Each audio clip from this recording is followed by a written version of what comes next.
Please subscribe and hit the notification bell to join our community and never miss a story that inspires. The air in Bayanova's top-floor boardroom was usually thick with the low thrum of ambition, the faint scent of expensive coffee, and the hushed reverence of high-stakes decisions. But on this particular morning, a different kind of energy crackled, one of casual dismissal bordering on outright contempt.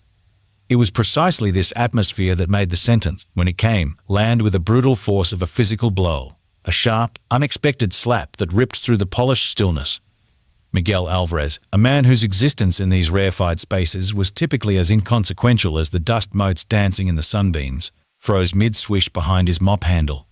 The rhythmic, almost hypnotic sigh of wet cotton on gleaming marble abruptly ceased, leaving a stark, ringing silence that seemed to amplify the words, etching them into the very fabric of the room. From his carefully cultivated vantage point, tucked strategically within the deep shadow cast by a vast, floor-to-ceiling glass partition, Miguel was a silent sentinel in a meticulously clean, navy blue uniform. He could see her with perfect clarity, Veronica Ling, the formidable CEO of Bayanova. She was a woman seemingly carved from the very essence of ambition and draped in an aura of unyielding authority. Her attire a pristine black silk blouse that whispered against her skin, and impeccably tailored grey slacks that seemed to add inches to her already commanding height spoke volumes of her understated power and absolute control. In her hand, she held a thick document, its pages bound with the austere, almost intimidating precision of a legal dossier. Yet, she treated it with an almost theatrical dismissiveness, brandishing it like a trivial prop in a private, sardonic comedy sketch. A smirk, a calculated blend of challenge and derision, played on her lips as she waved the document for emphasis. "Seriously, not even our lead counsel could make sense of it," she announced, her voice, usually crisp and decisive, now tinged with an undertone of exasperated amusement that betrayed a hint of her own frustration. "It's all in German technical patent language. Legal meets science. Translate this, and I'll write you a check for my salary this quarter." Her gaze, for a fleeting moment, swept across the room, encompassing her bewildered legal team and, for the briefest of instants, grazing past Miguel as if he were merely part of the furniture, an inanimate fixture. The pronouncement, clearly intended to underscore the document's impenetrable complexity and her own unshakable confidence in its untranslatability, certainly elicited the desired reaction from her inner circle. A burst of brittle, self-assured laughter erupted from the three men seated around the sprawling, polished marble conference table. Their crystal champagne flutes, still half full from an early morning celebration of some lucrative, undisclosed deal, clinked together in a brief, almost celebratory cacophony. One man, portly with jowls that shook with mirth, and adorned with a diamond pinky ring that gleamed obscenely in the soft, diffused light, whistled low and drawled, "That's $400,000, Veronica. You sure you want to lose that over a joke?" The question hung in the air, a playful challenge to her seemingly boundless confidence. Veronica, ever the picture of cool, collected confidence, simply tilted her head, a small, elegant gesture that was both defiant and alluring. "I'm not worried," she stated, her voice steady and resonant. "There's no one in this building who can translate it." Her words, meant to cement her untouchable certainty, instead struck a resonant chord, a jarring, dissonant note deep within a forgotten, long-dormant corner of Miguel's mind. Miguel, a true master of quiet observation and deliberate invisibility, merely lowered his gaze to the pristine floor. His mop, a familiar extension of his arm, resumed its practiced, silent glide across the polished hardwood. He maintained a rhythm that was almost unconscious, a meticulous dance of cleanliness. He didn't need to actually see the document. Its nature was instantly recognizable. He'd encountered 100 like it throughout his previous life, complex, dense, and intricately worded German technical patents. These were the kind of documents that inextricably wove together the cutting-edge precision of scientific engineering with the convoluted, often archaic clauses of international law and intellectual property. The inherent structure of such language, the specific, almost musical cadence of its technical jargon, was etched into his brain. It was like the indelible lyrics of a profound song he had once deeply loved, a melody that now, out of a self-imposed necessity, he tried very hard not to sing. He maintained his steady rhythm, his breath even and controlled, his face a carefully constructed mask of practiced indifference, a blank canvas that revealed nothing. "Make sure the janitorial team doesn't toss this one," Veronica added, her voice still dripping with an almost theatrical, casual carelessness as she tossed the thick document onto a minimalist side table positioned near the gleaming, espresso machine-adorned coffee bar. It might be worth something eventually. The implied triviality of the document, and by extension, of the janitorial staff who might handle it, hung in the air, a subtle insult delivered without malice, simply out of habit. Miguel didn't flinch, didn't overtly react in any way that would betray his internal tremor. His gaze remained fixed on the flawless floor he was meticulously cleaning. But beneath the surface of his calm, almost robotic exterior, his hand, gripping the mop handle with a silent intensity, had gone white at the knuckles. The casual offer, the almost insulting challenge, casually thrown into the sterile air of corporate indifference, resonated within him. It was a dissonant chord, striking a sensitive nerve in the carefully constructed symphony of his quiet, unassuming existence. He pushed his cleaning cart past the edge of the room. The faint squeak of its wheels, usually a minor irritant, now a welcome distraction, swallowed by the plush carpet of the adjacent hallway. He rounded the corner with practiced efficiency, his silhouette fading from view. Only when the heavy, soundproof door to the boardroom swung shut behind him, effectively muffling the lingering waves of laughter and the clinking of glasses, did he allow himself to stop. His breath, which he realized he had been unconsciously holding, came out slowly, evenly, a conscious effort to steady the sudden, unexpected tremor that had seized his chest.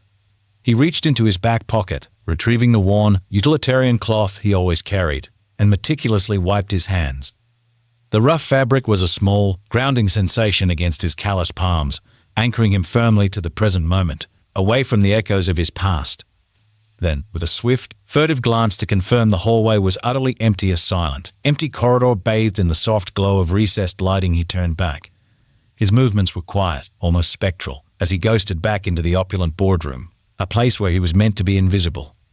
The document, lying innocently on the side table, seemed to hum with a latent, forgotten power. He picked it up.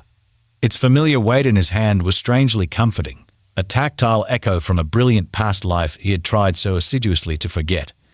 Downstairs, in the stark, unembellished reality of the janitor's locker room, the overhead fluorescent lights hummed with a cold, unforgiving glow, illuminating every scuff mark on the linoleum floor, every scratch on the metal lockers.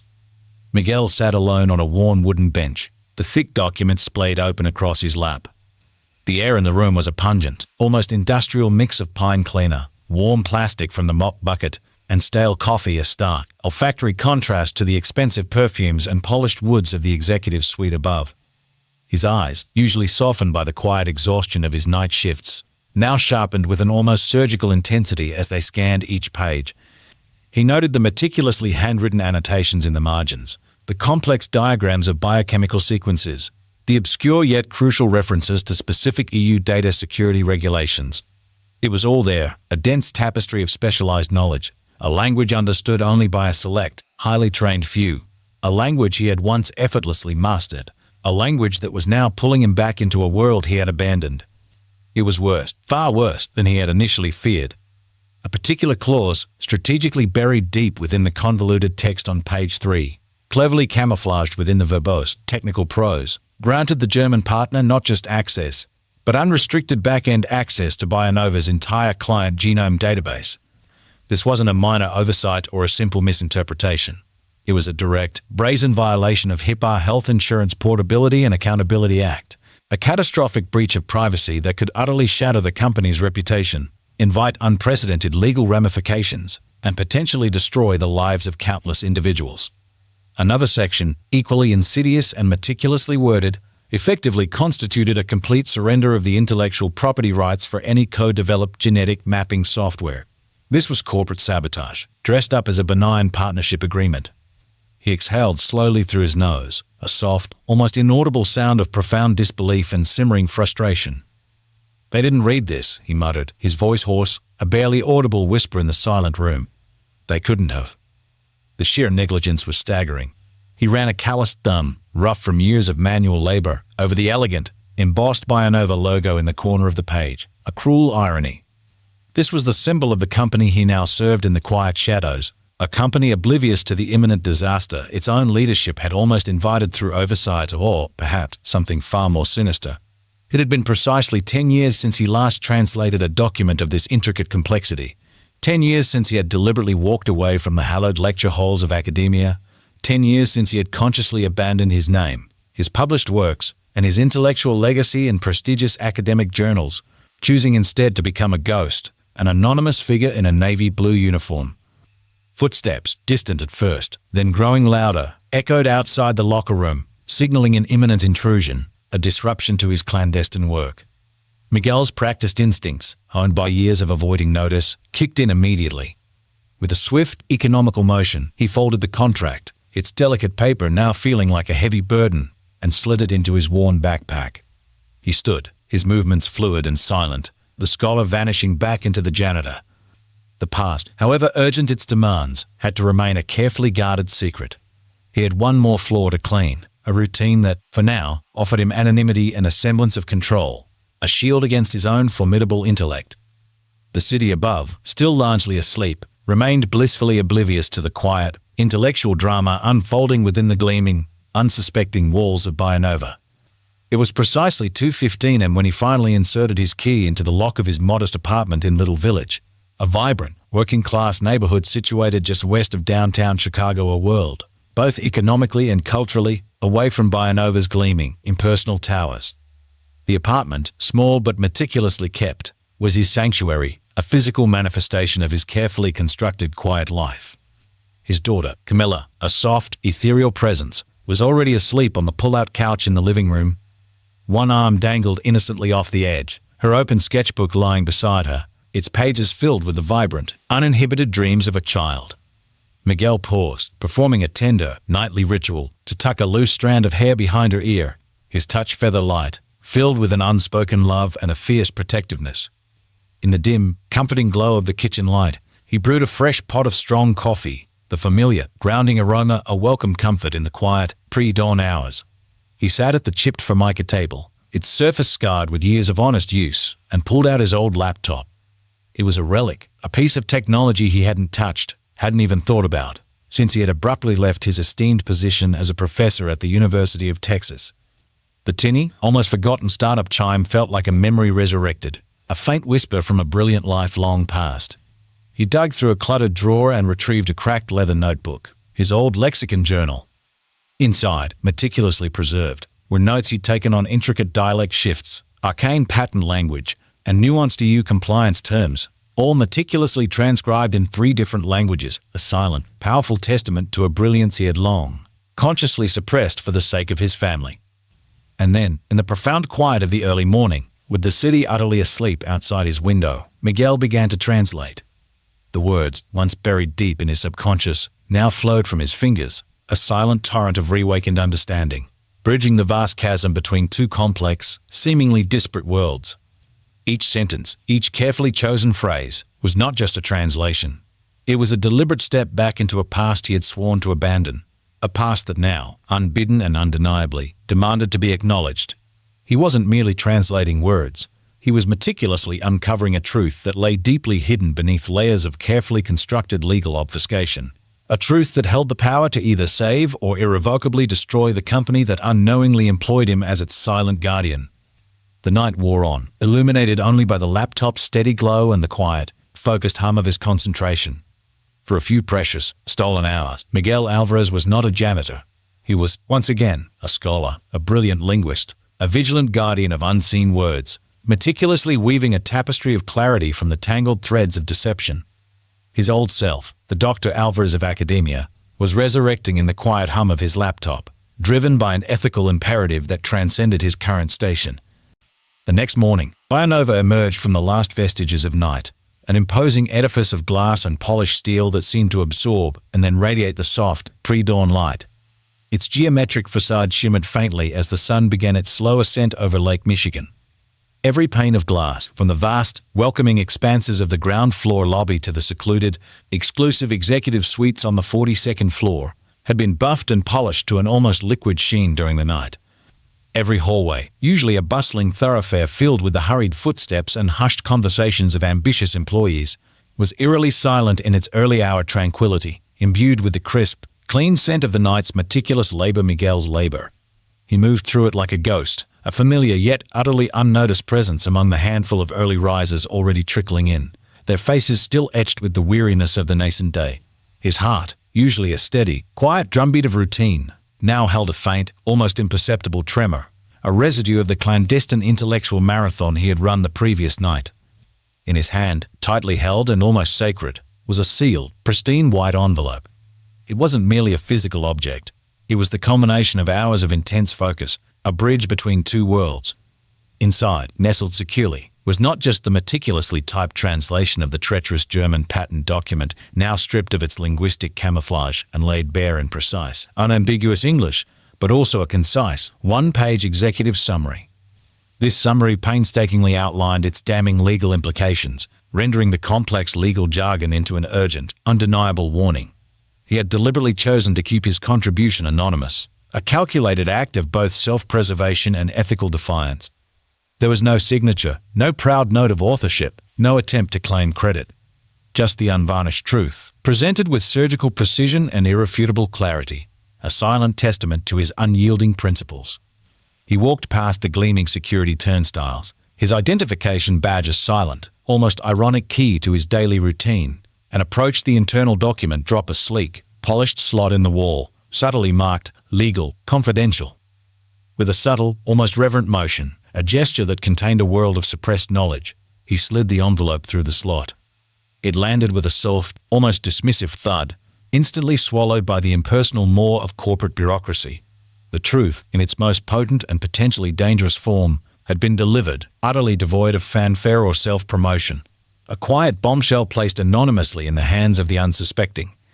As Miguel walked past the reception desk, heading towards the employee exit his shift, nearing its end the elevator doors near the executive wing chimed softly, opening with a barely audible sigh. Veronica Ling stepped out, her posture radiating controlled urgency, her expression already sharp with the demands of the day. She was flanked by two legal advisors whose faces were already etched with the strain of early morning strategizing, their briefcases clutched tightly. Her heels clicked sharply on the polished marble floor, each step a precise punctuation mark of her authority and barely contained impatience. Her eyes, sharp, intelligent, and perpetually scanning, swept across the expansive lobby, taking in every detail with an almost predatory efficiency. They landed on him for a fleeting moment, the janitor, pushing his cart laden with cleaning supplies, a blur of navy blue against the gleaming, impersonal backdrop. There was the slightest flicker of recognition in her gaze, a momentary pause, quickly followed by an almost imperceptible dismissal, as if he were merely background noise, a fixed, uninteresting fixture of the building's ecosystem, no more significant than the potted plants that adorned the lobby. Miguel dipped his head respectfully, a practiced gesture of acknowledgement that required no reciprocity, a silent bow to the unspoken hierarchy. She didn't acknowledge him, didn't offer even the slightest nod in return, and that was perfectly fine. He wasn't doing it for her recognition, or for anyone's applause or commendation. His motivation was far more profound, rooted in an ethical imperative that transcended personal gain. He was doing it because silence, in this critical case, would have been a betrayal of his deepest principles, a compromise of the intellectual integrity he had cultivated over a lifetime, even if that life was now largely hidden. That evening, as he walked Camilla home from school, the last rays of sunlight painting long, ephemeral shadows on the sidewalk, she skipped beside him, her small backpack bouncing rhythmically with each carefree step. The weight of the day, the quiet tension of his morning delivery, the internal debate about his anonymity, the subtle anxieties of maintaining his double life lifted slightly in her innocent, vibrant presence. Her laughter, like tiny bells, chimed in the cooling air. "Dad," she asked suddenly, her voice bright and clear, cutting through the mundane sounds of the city. "Do you ever wish you were still a teacher?" The question, so simple, yet so profound in its directness, pierced through his carefully constructed defenses, momentarily taking him by surprise and stirring a deep well of memory. Miguel smiled, a genuine, unburdened smile that softened the lines around his eyes and reached his quiet, steadfast heart. "I was never just a teacher, mija. I was your mom's husband, and now I'm your dad. That's more than enough." He watched as she processed his words, her small brow furrowed in thoughtful contemplation, her expression a mirror of her mother's inquisitive nature. Camilla wrinkled her nose, still pondering, undeterred by his philosophical reply. "But you're really smart." It was a statement of fact, not a question, delivered with the unwavering conviction of a child who saw her father through unfiltered, adoring eyes, unburdened by the world's definitions. He chuckled, a warm, resonant sound that eased the last remnants of his internal tension, a rare, unforced laugh. "Being smart doesn't mean I have to stand in front of a class, Mija. Sometimes, the smartest thing you can do is know when to be quiet and when not to." The words, spoken lightly, carried a hidden depth, a veiled reference to the morning's silent act, a philosophical underpinning to his deliberate anonymity, a quiet defense of his chosen path. She tilted her head, her curiosity piqued, her bright eyes reflecting the lingering daylight, a tiny scholar in the making. "Is that one of your old professor sayings?" Miguel stopped walking. The busy street sounds the distant traffic, the chatter of other parents and children fading into a muted background, suddenly feeling the weight of the moment, the profound significance of this conversation.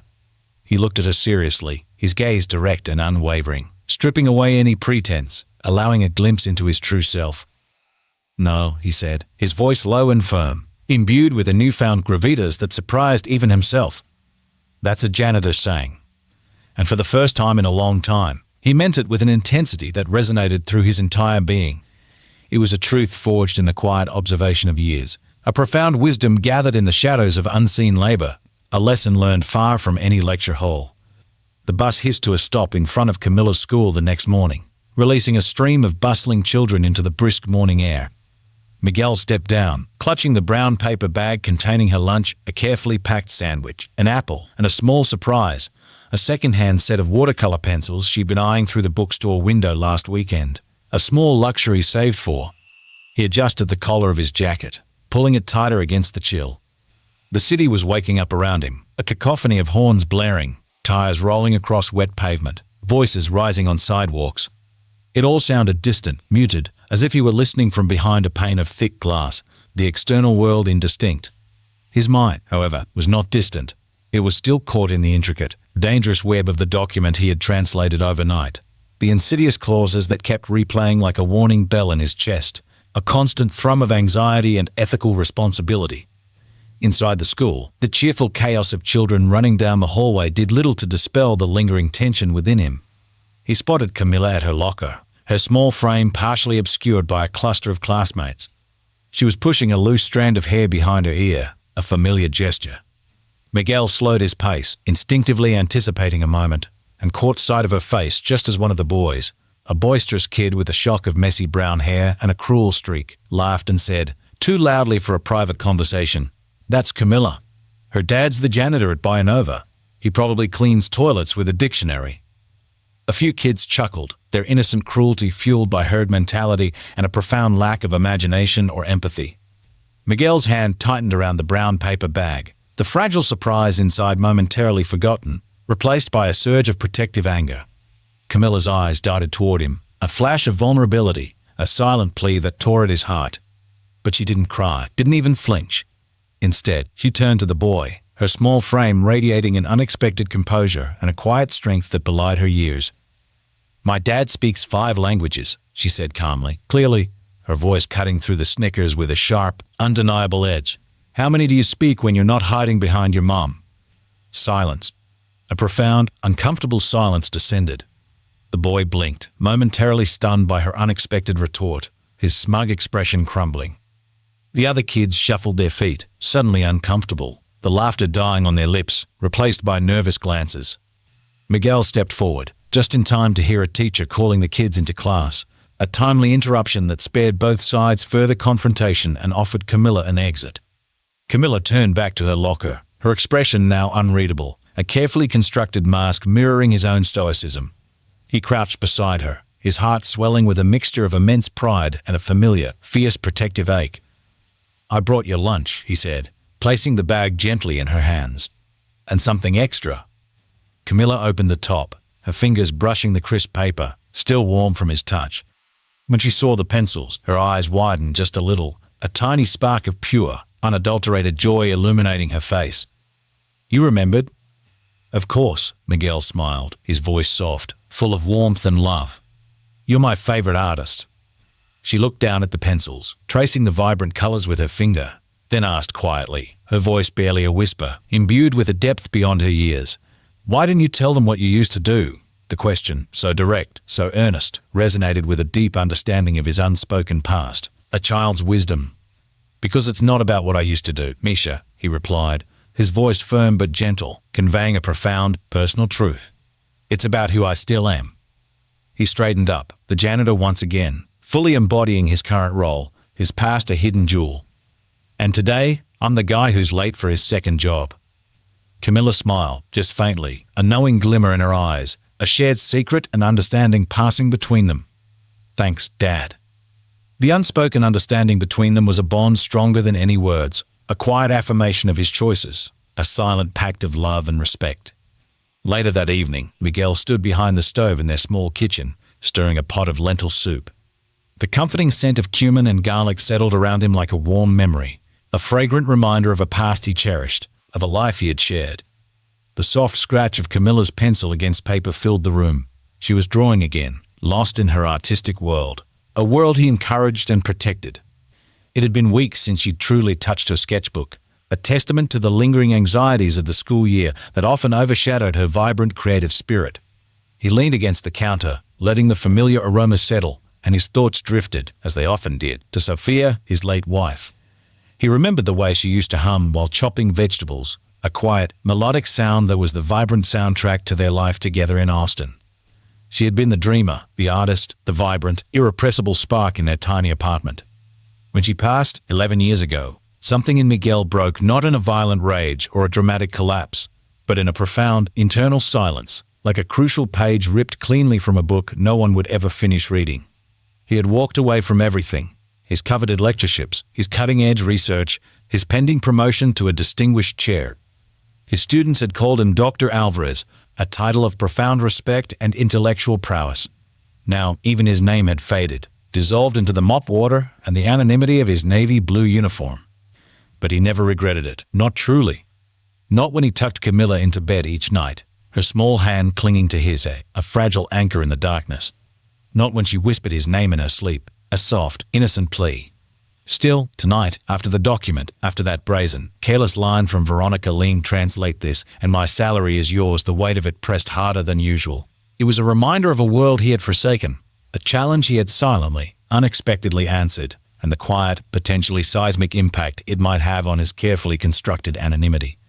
He served the soup, the warm steam rising, then sat across from Camilla at their small, chipped formica table. She dipped a spoon into her bowl, then looked up, her bright eyes assessing him with an uncanny perceptiveness, a reflection of her mother's intuition. "You okay?" Miguel chuckled softly, a genuine sound that eased the last knots of his day, a subtle relief that she saw beyond his facade. "You've been watching me since you were 3. Of course you know." "I heard what Miss Tam said on the phone," she admitted, her voice low, a conspiratorial whisper, referencing the school secretary, a well-meaning but often gossipy woman. "Something about a contract." He paused, stirring his soup, choosing his words carefully, navigating the delicate balance of truth and protection. "It's complicated." Camilla nodded, accepting his brevity, wise beyond her years, a silent confidante. "You don't have to tell me, but if it's like a good complicated, then I'm glad." Her innocent perspective always managed to cut through his adult anxieties, finding the hopeful core.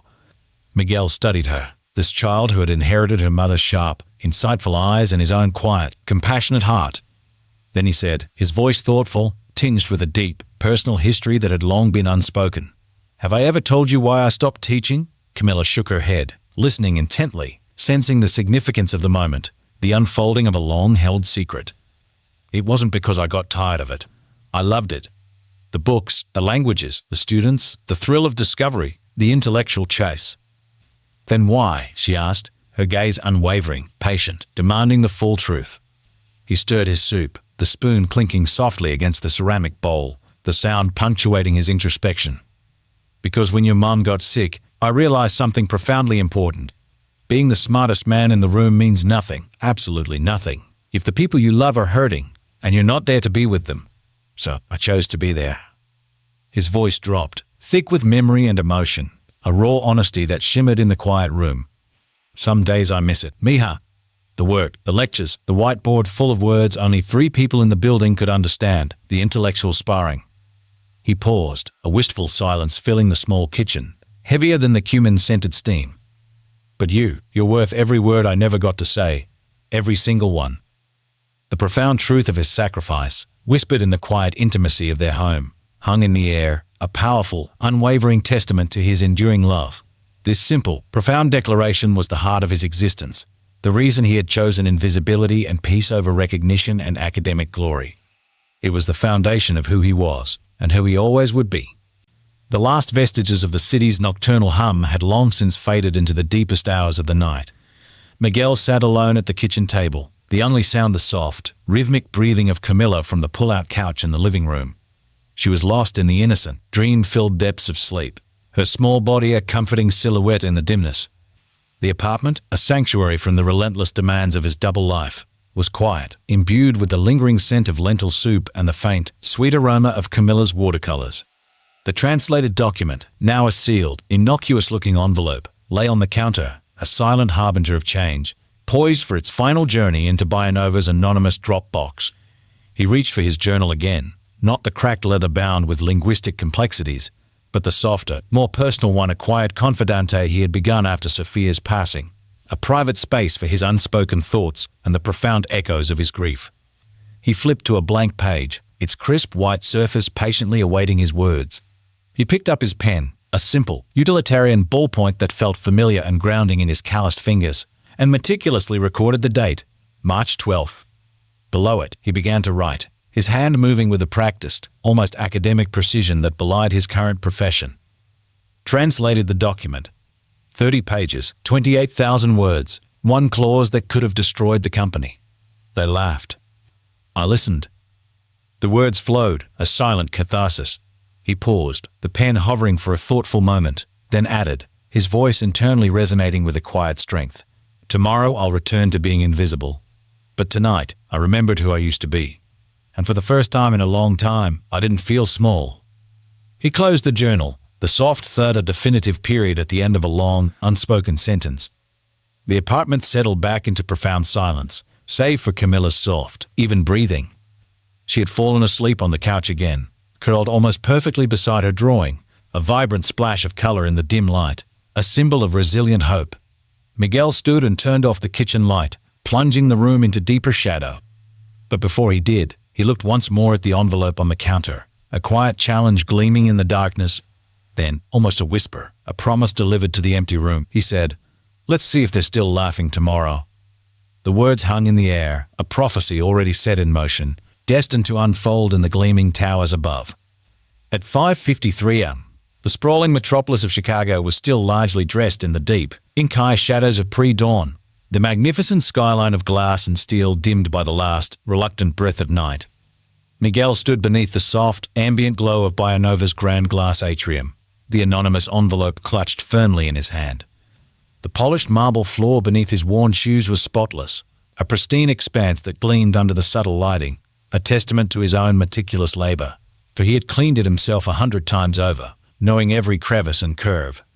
But this morning, despite its familiarity, it felt like unfamiliar ground, charged with an almost palpable tension that hummed beneath the surface.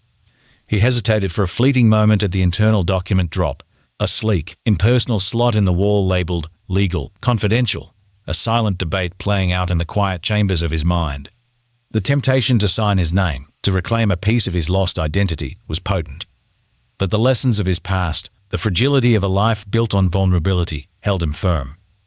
Then, with a decisive push, a gesture imbued with both resolve and anonymity, he slid the envelope through the slot. It landed with a soft, final thud, a quiet surrender, instantly swallowed by the impersonal bureaucracy of the corporate labyrinth. No signature, no name, just his words and the potent, undeniable truth they contained. He exhaled slowly, a long, quiet release of breath, a silent acknowledgement of an act that could either be ignored or ignite a firestorm. Back to work, he whispered to himself, the simple mantra of his chosen life, a shield against the ghosts of his academic past. Upstairs, on floor 42, the exclusive executive level was already buzzing with an early, almost palpable tension, a subtle shift in the corporate atmosphere that even the uninitiated could sense. Veronica Ling stepped into the executive boardroom at precisely 7:08 and her presence was as commanding as ever. A black ceramic coffee mug clutched securely in one hand, a sleek, minimalist tablet in the other, her designer heels clicking like sharp, precise punctuation marks on the polished wooden floor. The document was already on the vast mahogany table, neatly translated and thoroughly annotated, its pages starkly revealed under the boardroom's powerful recessed lighting. Beside it, a single, crisp one-page executive summary lay flat, its contents clear, concise, and utterly damning in its implications. She stared at it for a long moment, her expression unreadable, a practiced mask of controlled composure. The boardroom was empty save for Derek Lang, the head of legal affairs, a man usually unflappable and radiating self-assurance, but now visibly shaken. He had called her as soon as he found the mysterious envelope, his voice tight with alarm. "You're saying this came in anonymously?" she asked, her voice low, a controlled query that betrayed nothing of her internal assessment, yet carried a razor-sharp edge. Lang nodded, his usual confidence replaced by a subtle, unsettling unease. His eyes were wide, almost incredulous. "No ID, no submission code, just this." He slid the summary closer to her, his hand trembling almost imperceptibly as he relinquished the document. Veronica began to read silently, her eyes rapidly absorbing the dense information, her expression remaining a blank slate of concentration. Then, her gaze locked onto the clause Miguel had marked with a bold, emphatic red underline: full technical access to genomic sequence data from all North American clients. Her head snapped up sharply, her eyes suddenly piercing, fixing Lang with an intense stare. "You're telling me we almost signed away unrestricted access to our entire client genome database, Derek? Our most sensitive, proprietary information?" The question was less a query and more a statement of profound, dangerous disbelief, edged with a dawning fury. Lang pressed his lips together, his face grim, a testament to the gravity of the situation. Yes, and the clause was buried deep within incredibly dense, convoluted language. "Veronica, our in-house team flagged issues minor red flags, ambiguities, but this version, this translation, it's surgical, forensically precise. It dissects the original with a level of understanding that goes far beyond mere linguistic conversion." He gestured helplessly at the one-page summary, acknowledging its undeniable power. Veronica tapped the page with a manicured fingernail, the sound sharp and rhythmic in the quiet room, echoing the rapid pulse in her own temples. "This isn't AI translated. This is human work, Derek, and not just any human. This required deep understanding. Whoever did this knows not only the language, the highly specialized German technical legal jargon, but also the stakes involved. The implications for our biosecurity, for our client trust, for the very future of Bionova." Lang hesitated, a hint of apprehension in his voice, sensing the dangerous waters they were now treading.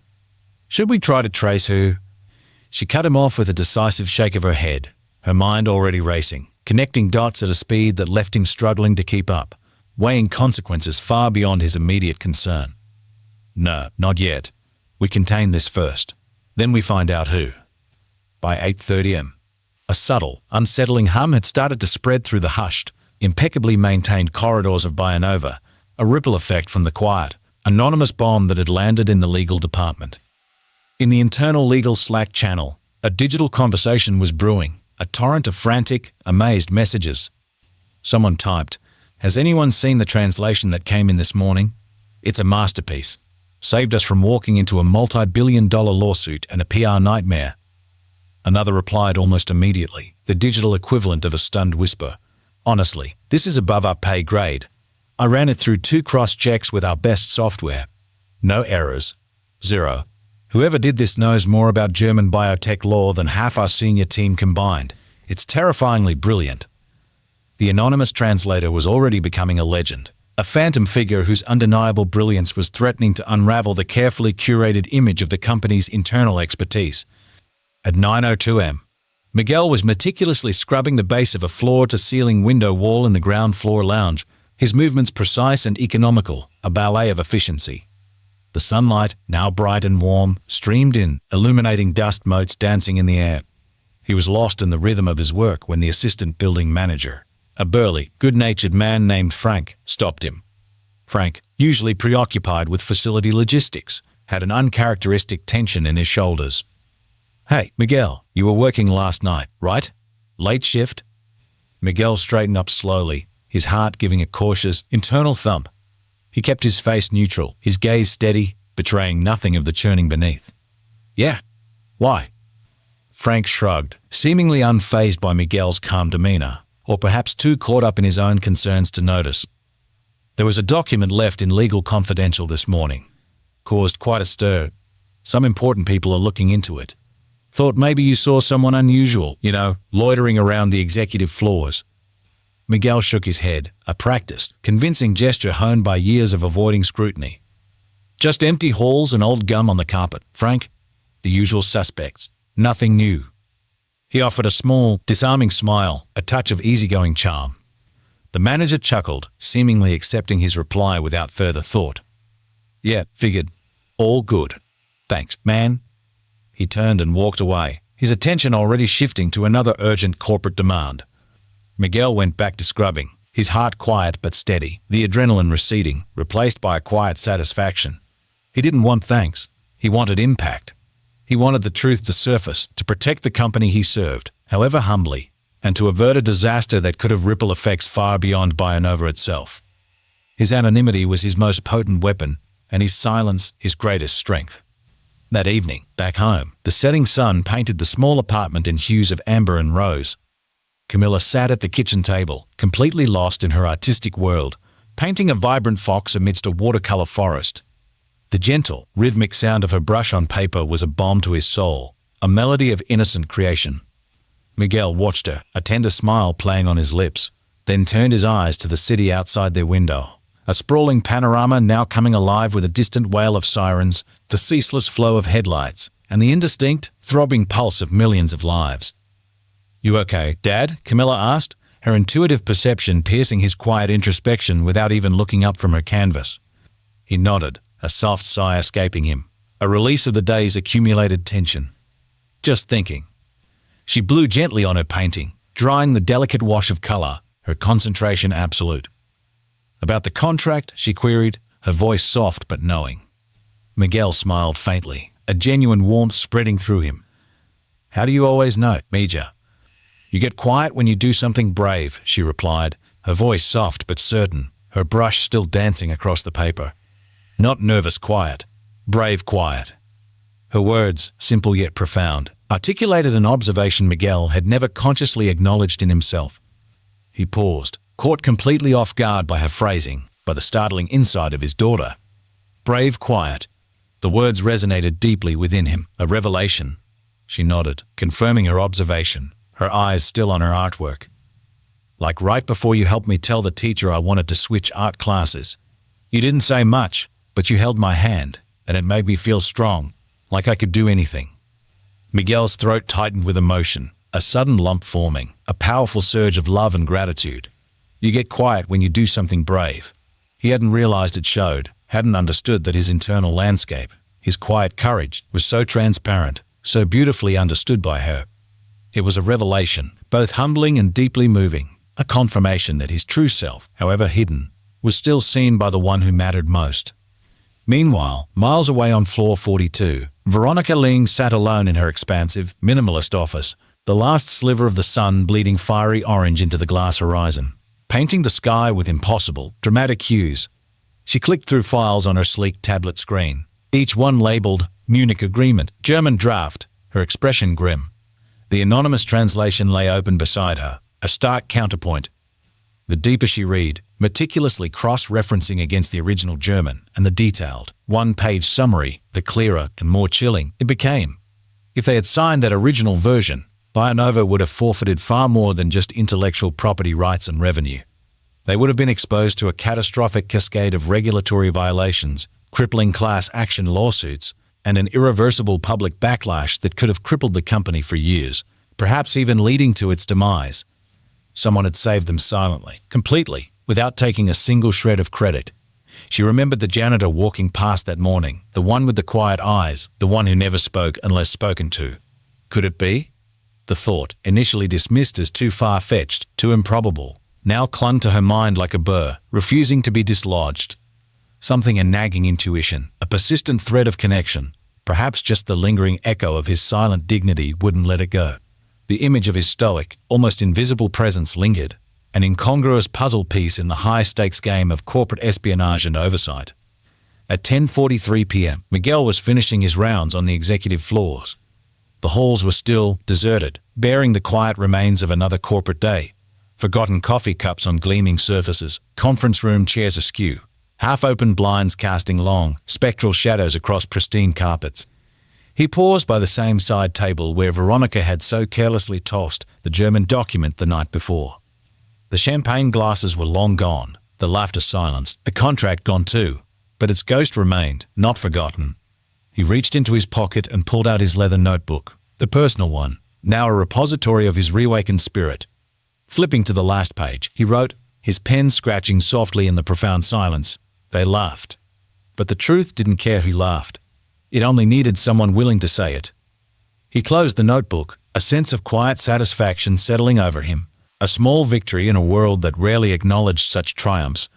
He turned off the lights, plunging the empty boardroom into total darkness, and walked on, his footsteps echoing softly down the silent corridor, a lone sentinel in the sleeping corporate giant. The first ripples of his silent act were beginning to spread, unseen but undeniable, slowly, inexorably, shifting the currents of power and perception within Bionova. The quiet hero had made his move, and the world was about to change. The boardroom on Bionova's 42nd floor, usually a theater of confident pronouncements and strategic maneuvers, felt palpably colder than usual that morning. It wasn't a drop in temperature, but an atmosphere of subtle unease that pervaded the space, making everyone sit a little straighter, speak a little quieter, and glance nervously around, as though daring someone else to voice the collective anxiety first. The early spring sunlight, usually a welcome golden wash that streamed through the panoramic windows, now cast sharp, uncompromising lines across the polished mahogany table, starkly dividing the perceived zones of power from a creeping, undeniable sense of panic. Veronica Ling stood at the head of the table, her figure commanding attention even in stillness, her fingers lightly resting on the armrest of her leather chair. It was a posture of controlled authority, meticulously chosen to mask a furious internal churning beneath her composed exterior. Her gaze, sharp and analytical, swept across the assembled executives' legal heads, division directors, and the CFO, each face a carefully constructed mask of professional concern. "I want to make this very clear," she began, her voice controlled but firm, each word delivered with the precision of a surgeon. "Had we signed that agreement yesterday, we would have violated 3 federal statutes and handed over proprietary technology worth hundreds of millions, potentially billions, when considering the long-term impact on our genomic data and the subsequent litigation." A profound, almost suffocating hush settled over the room, heavier than the plush carpet underfoot, amplifying the gravity of her words. The CFO, Gordon Hale, a portly man whose placid demeanor usually only cracked when discussing disastrous quarterly losses, cleared his throat, the sound unnaturally loud in the silence. His brow was furrowed with genuine alarm. "So, who caught it?" he asked, his voice strained, a raw edge of desperation cutting through his usual corporate smooth talk. "Our in-house team flagged a few issues. Yes, minor ambiguities at best. But this level of detail. This is surgical. Forensically precise. Who was it?" Veronica paused, her eyes narrowing imperceptibly. She didn't want to answer that question because, maddeningly, she didn't know. The anonymous nature of the submission was both a blessing preventing an immediate internal power struggle and a curse, as it kept the source of this profound insight hidden. "I don't have a name," she replied, her gaze sweeping across the bewildered faces, challenging each one to offer an explanation. The translation was submitted anonymously. "But whoever they are, they understand legal German, European data law, and the genomic implications better than half the consultants we've hired at exorbitant rates to advise us on this very matter." The room murmured, a low, unsettling drone of disbelief and growing alarm, a collective realization of their own near-catastrophic oversight. Then, from the corner, Derek Lang, head of legal affairs, a man who prided himself on his legal acumen, spoke slowly, his usual self-assured confidence completely eroded, replaced by a deep unease. "You think we have someone on payroll who's just hiding that level of expertise? That kind of genius?" Veronica's gaze narrowed further, a flinty glint in her eyes that cut through the fear. "I don't think they're hiding, Derek. I think we just never thought to look. We never bothered to see." Her words were a stinging indictment, a stark acknowledgement of the corporate blindness, the inherent biases that had almost brought them to the brink of ruin. The uncomfortable silence that followed was thick with unspoken recrimination and dawning self-awareness. Downstairs, utterly oblivious to the executive-level maelstrom his silent act had unleashed, Miguel was engaged in the methodical ritual of mopping the entrance to the south lobby. His eyes were focused, his movements precise and economical, a fluid dance of efficiency he had perfected over a decade of dedicated, unseen labor. He didn't need to look up to know who had entered the lobby. He felt it. He felt it in the subtle hush that followed her heels, the brief, deferential pause of the security guard glancing up. the almost imperceptible change in air pressure as people instinctively cleared her path. Veronica Ling. He didn't flinch, didn't break his rhythm, just finished the precise square of floor he was working on, wrung the mop out carefully, and pushed the cart toward the janitor's closet. He was almost there when her voice, unexpectedly close and resonant, cut through the ambient hum of the lobby, stopping him dead in his tracks. "Miguel, right?" He turned slowly, the mop bucket still in one hand, the other wrapped loosely around a damp rag. It was the first time she had ever said his name, not just to him, but at all, in any context he could recall. Her voice held a different quality than he'd heard in the boardroom, stripped of its dismissiveness, imbued instead with an urgent curiosity, almost tentative. "Yes, ma'am." His face remained neutral, a canvas of polite professionalism, revealing nothing of the sudden spike in his pulse. "I was hoping I could speak to you for a moment." Her tone was less a request and more a direct, softened command. He nodded, a slight inclination of his head. "Of course. Do you mind if I put this away first?" He gestured to the mop and bucket, buying himself a few precious seconds to compose his thoughts. "Not at all." Her patience was uncharacteristic, a further indication of the gravity of her intent, the depth of her need to understand.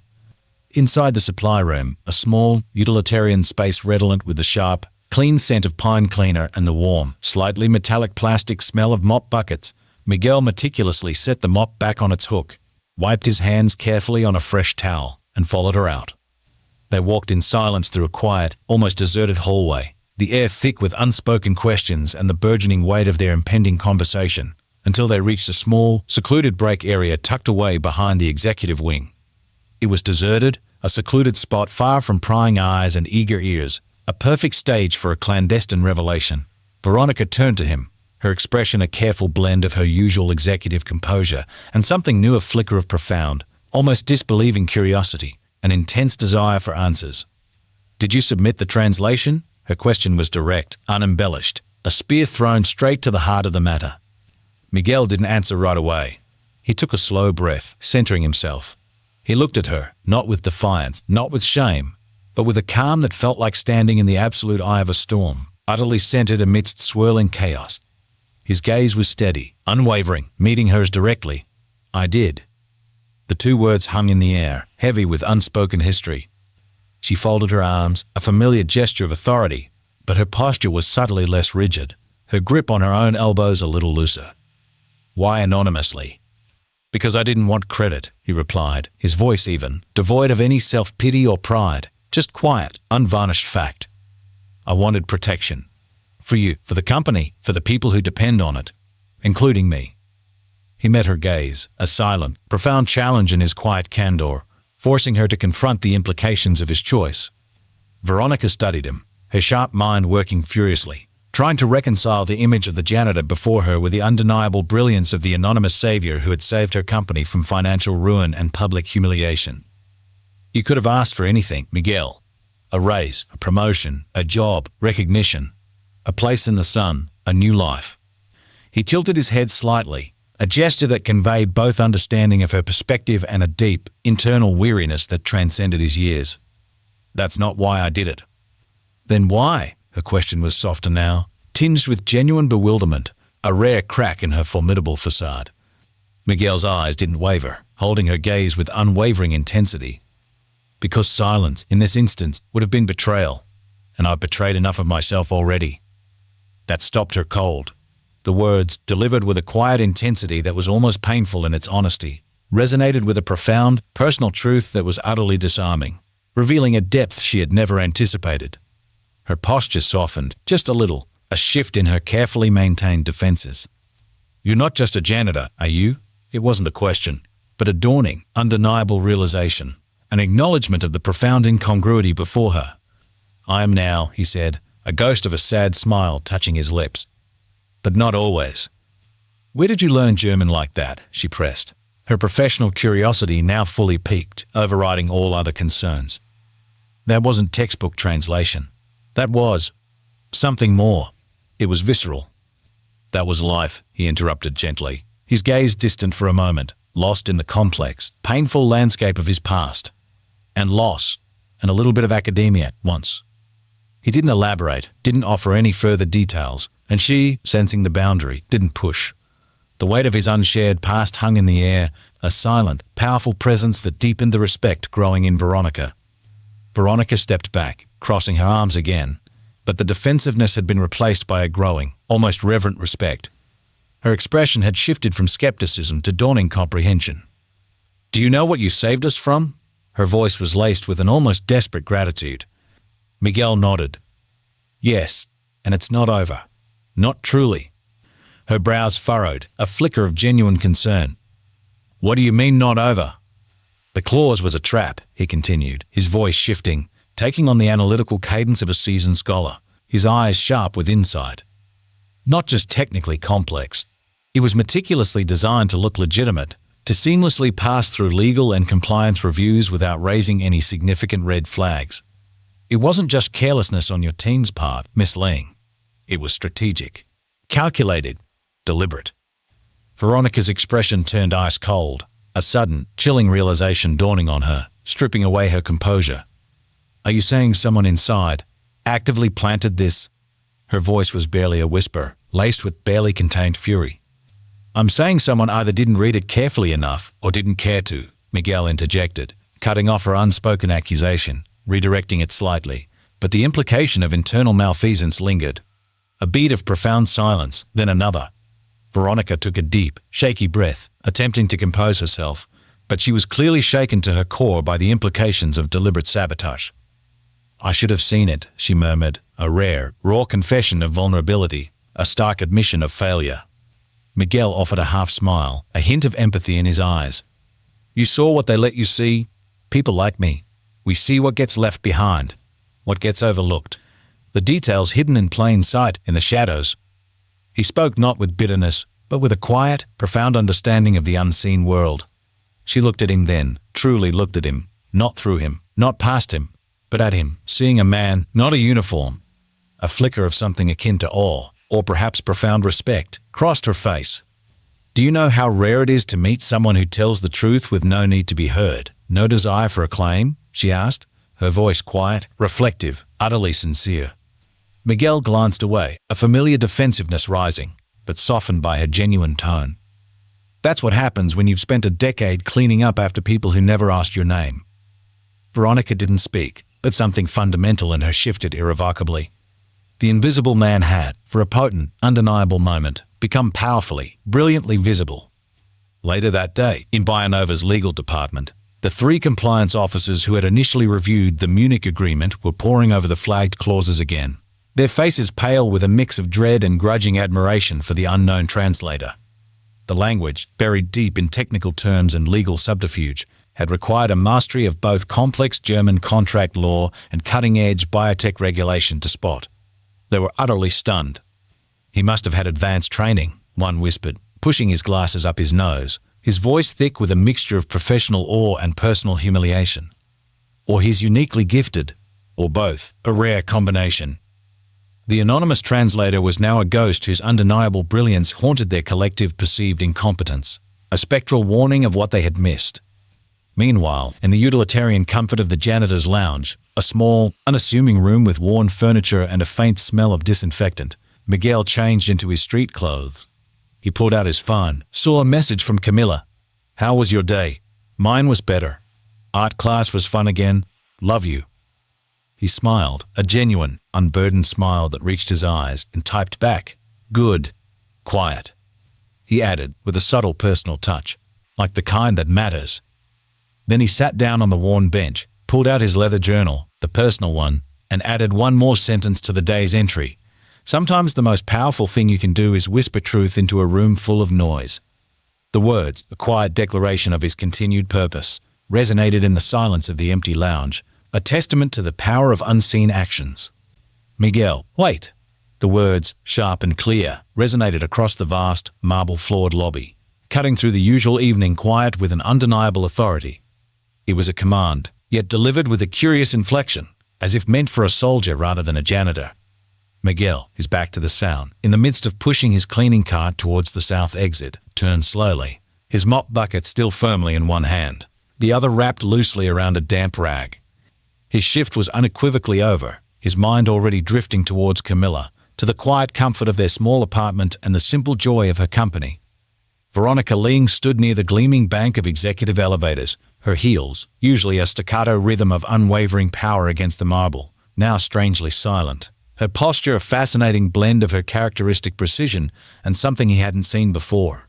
A subtle, almost vulnerable openness. She walked toward him, not with her usual clipped, purposeful stride that devoured space, but with measured steps, intentional and deliberate, as if carefully navigating unfamiliar, sensitive terrain. "I need to speak with you now," she stated, her voice firm, leaving no room for argument, yet noticeably devoid of her usual executive imperiousness. The directness was a demand, but the tone was an invitation. Miguel glanced subtly at the security guard by the reception desk, who studiously avoided their gaze, then back to her. He understood the unspoken demand for privacy, the need for discretion that permeated the executive world. "Of course, Miss Ling." He maintained his polite, professional demeanor, his face a neutral canvas. "Veronica," she corrected. The name offered almost as an olive branch, a subtle, deliberate shift in their dynamic, signaling a new level of interaction. That was new, indeed, and highly significant.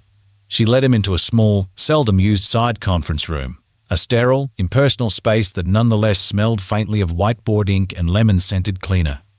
His scent, he realized with a trace of quiet irony, the subtle, clean perfume of his nightly work, lingered here.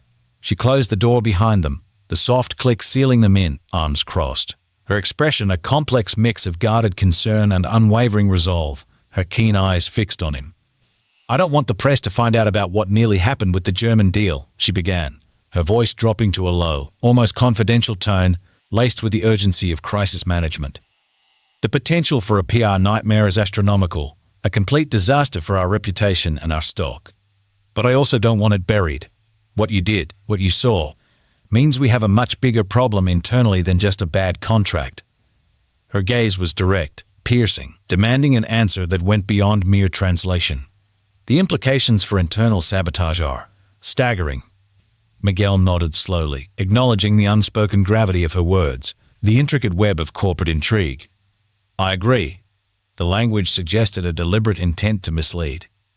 Veronica tilted her head slightly, studying him intently, an executive accustomed to assessing people quickly, dissecting their motives and capabilities. "So tell me, Miguel, how does a janitor, a man who is quiet, off the grid, with no LinkedIn presence, no public academic record, and no ostensible connection to our high-level legal work manage to outthink an entire department of highly paid contract attorneys and technical translators? People who are paid millions for their specialized expertise?" Her question was not accusatory, but genuinely puzzled, a challenge to his carefully constructed anonymity, a raw expression of intellectual curiosity. Miguel didn't blink. His response was calm, unhurried, delivered with a quiet, irrefutable authority of truth. "Because I wasn't always a janitor, Miss Ling." He deliberately used her formal title, maintaining a professional distance despite her attempt to bridge it. She folded her arms tighter, a flicker of something akin to validation in her sharp eyes, a dawning understanding. "I figured that much. My gut told me. But what were you?" "Miguel Alvarez. I taught linguistics and contract interpretation at the University of Texas," he stated, his voice devoid of pride or regret, just simple, factual recounting. "I specialized in multilingual risk language, particularly in biotech. My wife, Sophia, got sick. I stepped away, and I never went back." The last words hung in the air, heavy with unspoken grief, profound sacrifice, and the raw echoes of a life irrevocably altered. Veronica leaned against the table, her own posture subtly softening, her usual corporate armor momentarily shedding in the face of his personal tragedy. "What stopped you? Was it purely grief?" "Grief," he said plainly, unflinchingly, his gaze distant, lost for a moment in the landscape of his past. "And the crushing cost of starting over when your entire world burns down around you. When everything you built is gone, you seek a different kind of peace." The room went quiet, filled with the unspoken weight of his profound loss, a palpable silence that resonated deeply. Then, softly, tentatively, her voice imbued with a newfound empathy, she asked, "And now, Miguel? What do you do now?" Miguel met her eyes, a flicker of something akin to quiet defiance, or perhaps just resolute clarity. "Now I mop your boardrooms, Miss Ling. And apparently," he added, a dry, almost imperceptible humor in his tone, "I save your company from ruin." A silence stretched between them, a moment of profound acknowledgement. a quiet understanding passing between two very different individuals. She walked closer, her gaze unwavering, studying him intently, her executive brain already whirring, recognizing immense, untapped value, a diamond hidden in plain sight. You could have asked for anything, Miguel. A significant raise, a prestigious job title, a substantial sum of money, a chance at a completely new life. Why just drop the translation and disappear? Why remain hidden in the shadows when you possessed such a gift? Her voice was almost pleading, struggling to comprehend his selflessness. He gave her a sad, knowing smile, a ghost of the brilliant man he once was, a man unburdened by corporate ambitions. I wasn't looking to be found, Veronica. I had made my peace with invisibility. Veronica crossed her arms again, but her expression was now one of firm conviction, her jaw set.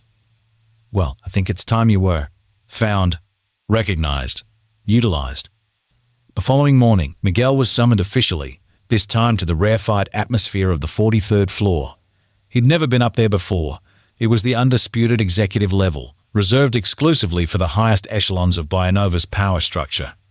The air smelled different here, not of industrial pine cleaner, but of crisp eucalyptus and understated wealth, of quiet ambition and polished marble. Original abstract art, worth more than his annual salary, graced the walls, silent testaments to corporate taste and boundless budgets. He was directed to a smaller, more intimate conference room where he sat across from three imposing figures. Veronica, her presence more formidable than ever.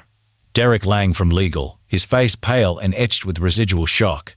And Gordon Hale, the CFO, his usual bluster replaced by a sober intensity.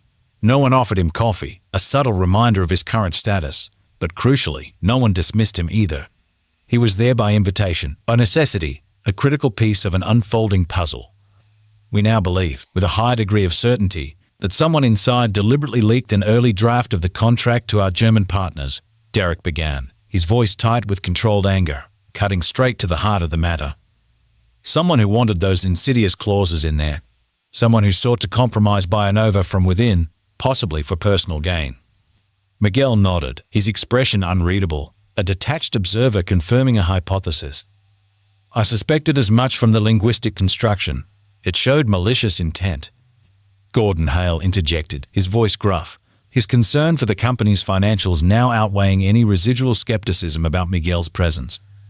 Do you have proof, Dr. Alvarez? Any hard evidence we can use to nail this saboteur? He almost choked on the Dr. Alvarez, a title that felt alien in his own mouth. No, Miguel replied, calm and unwavering, his gaze steady as he met Gordon's surprised stare. But I can show you which parts were written to look benign, designed to evade detection. They weren't machine translated. They were curated, handcrafted even, by someone who understood the nuanced interplay of both languages and legal systems, someone actively trying to deceive our internal teams. He pointed to a printout of the document, now spread across the table, his finger tracing a particularly convoluted passage. This term here, Dodd and Gaviner, it doesn't exist in normal, legitimate contracts. It's legal camouflage, a red herring, a linguistic anomaly designed to divert attention and appear innocuous.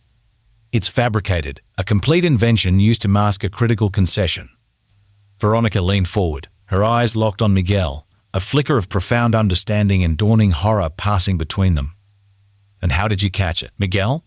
What made you see what our entire legal and compliance teams, with all their resources, somehow missed? Miguel looked at her steady, his gaze unwavering, delivering a truth that was both simple and profoundly uncomfortable for those in power. Because people who are forgotten tend to read more carefully. We have to. Our survival depends on seeing what others overlook. That line landed hard, reverberating through the room, a stinging indictment of their corporate culture of privilege and oversight. Derek sat back in his chair, a low whistle escaping his lips, a genuine sound of amazed respect. I think we've profoundly underestimated our janitor. Veronica didn't smile, didn't react with levity. She simply said, her voice laced with grim realization, No, Derek, we've misjudged our company, our entire culture. The implication was clear. The fault lay not with Miguel, but with their own systemic biases. That afternoon, as Miguel was preparing to leave, having finished his assigned cleaning tasks with his usual meticulousness, he found Veronica waiting near the south exit. No entourage, no clipboard, no corporate armor. Just her, standing alone in the same brisk wind that tousled his collar. A rare moment of personal, unshielded approach. I owe you something, Miguel, she said, her voice low and direct, almost vulnerable. Miguel shook his head, a gesture of quiet refusal. You owe me nothing, Miss Ling. My satisfaction is in the truth being seen, in the company being protected. No, she insisted, her voice firmer now, unwavering, her eyes holding his. You owe yourself something. A chance to stop being invisible. A chance to reclaim what you lost, what you so clearly deserve. He tilted his head, thoughtful, considering her words, which resonated with a deep, suppressed longing within him. Visibility is a luxury when you have something to lose, Veronica. I learned that the hard way. He spoke her name, a subtle acknowledgement of the significant shift in their relationship, a quiet intimacy forged in crisis. Veronica stepped closer, her gaze intense, her vision clear. So, what do you want, Miguel? Really, not what you think you should ask for, but what your heart truly desires. What would bring you peace? The question was so direct, so unguarded, it required a moment of profound introspection. He didn't answer immediately. His gaze drifted to the city outside, to the tiny, distant lights of homes like his. Then he said quietly, his voice imbued with a profound sincerity that reached her core. I want my daughter to grow up knowing that telling the truth doesn't require a stage, just the quiet courage to whisper it when no one else will. And that her father, no matter his uniform or title, lives by that truth. Her expression changed, softened visibly, almost maternal, a rare glimpse of deep empathy on her usually formidable face. You want to protect your daughter, she said, understanding dawning, seeing the heart of his sacrifice. I always have, he replied, his voice firm, resolute, even if it meant sacrificing parts of myself. Then let me help, she offered, her voice gaining momentum, a new vision taking shape, powerful and compelling. We're building a new division. International compliance, cross-border language audits, a team dedicated to rooting out these hidden threats. It needs someone with your unique skill set, Miguel. Someone who sees the hidden dangers, someone with your integrity, your meticulous eye, your profound understanding of both language and the human heart. I told you, Miguel replied, a faint, weary smile touching his lips, a reminder of his past decisions. I'm not looking to be found. My life is small and safe. No, Veronica said, her eyes holding his, a quiet, unwavering challenge within their depths. But maybe it's time to stop hiding. Not just for her, but for you. To reclaim the man you were meant to be. That night, Miguel sat at the kitchen table, the familiar scent of leftover rice and fried plantains warming the small apartment. Camilla was engrossed in her homework beside him, her pencil scratching softly. Hey, Dad, she asked without looking up, her voice light. Yeah, Mia. If someone gave you a new nameplate for your job, but it had your old title, the one you used to be proud of, would you use it? The question, so specific, so poignant in its innocent delivery, struck him with surprising force, resonating with his deepest, most buried desires. Miguel looked at her, truly looked at her, searching her face for the source of this profound query. Where'd that come from, Major? She shrugged, engrossed in her math problems. Nowhere, just wondering. It popped into my head. He paused, considering the weight of her words, the subtle challenge hidden within them. Then he said, slowly, thoughtfully, only if I believed I still deserved it. Camilla, only if I felt it was truly mine again. Camilla looked at him, her bright, insightful eyes holding his with an unwavering certainty. Then I think you do. Dad, I really do. And just like that, something shifted profoundly in Miguel's chest. Not pride, not ego, but a profound sense of recognition, a quiet acknowledgement of his worth, and maybe, just maybe, a nascent readiness. A readiness to step out of the shadows, not for himself, not for acclaim, but for the girl who saw him, truly saw him, beyond his janitor's uniform, for the man he still was. Deep down, the seeds of rebirth had been sown. Miguel had never been in the head office conference room with the lights on. His presence in such hallowed spaces was typically reserved for the deep hours of the night, when the city outside slept its uneasy sleep. During those nocturnal shifts, he was the solitary guardian, moving with practiced efficiency, wiping down the glossy surface of the massive 12-foot mahogany table, meticulously collecting the quiet, scattered remains of corporate strategy, a few cold coffee cups, a handful of forgotten pens, a crumpled post-it note here and there bearing hastily scribbled directives. But this morning, the atmosphere was starkly different. The lights were bright, almost glaringly so, illuminating every polished surface and every anxious face.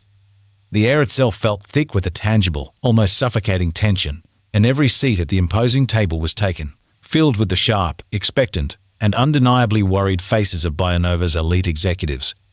Veronica sat at the head of the table, her posture radiating controlled power, her gaze fixed intently on the massive, high-definition screen behind her. Projected onto it was the treacherous German document Miguel had translated, its insidious clauses now starkly highlighted in an ominous red, undeniably visible for all to see. Next to her, Derek Lang, head of legal affairs, his face now a mask of grim determination, devoid of his usual corporate bravado, clicked through the annotated sections line by line. He meticulously exposed the trap hidden within the contract, dissecting it with the precision of a surgeon, revealing the rot beneath the pristine marble. And across the room, at the far end of the table, strategically positioned so all eyes could fall upon him, sat Eric Shaw, Executive Vice President of Strategic Partnerships. He was, as always, impeccably dressed in a clean, expensive suit that bespoke effortless wealth, radiating a confident smile that, to Miguel's acutely perceptive eye, was just a shade too confident, a touch too unruffled for the gravity of the situation. It was a smile that didn't quite reach his eyes. "We're not accusing anyone yet," Derek began, his voice carefully neutral, though his eyes occasionally darted, almost imperceptibly, to Eric Shaw. But the early draft of the Munich Agreement submitted to our German partners included terms that were never cleared by legal, terms that were never reviewed by the board, terms that fundamentally compromised Bionova's core intellectual property and client data security. His voice grew tighter with each word, thinly veiled anger simmering beneath the professional facade. Eric Shaw's smile didn't falter, a practiced veneer of innocence that seemed impervious to the rising tension. "Mistakes happen, Derek. We were moving fast, trying to expedite the partnership. It was merely a celebratory draft, not a final, legally binding one. Just an informal exchange to build goodwill and momentum."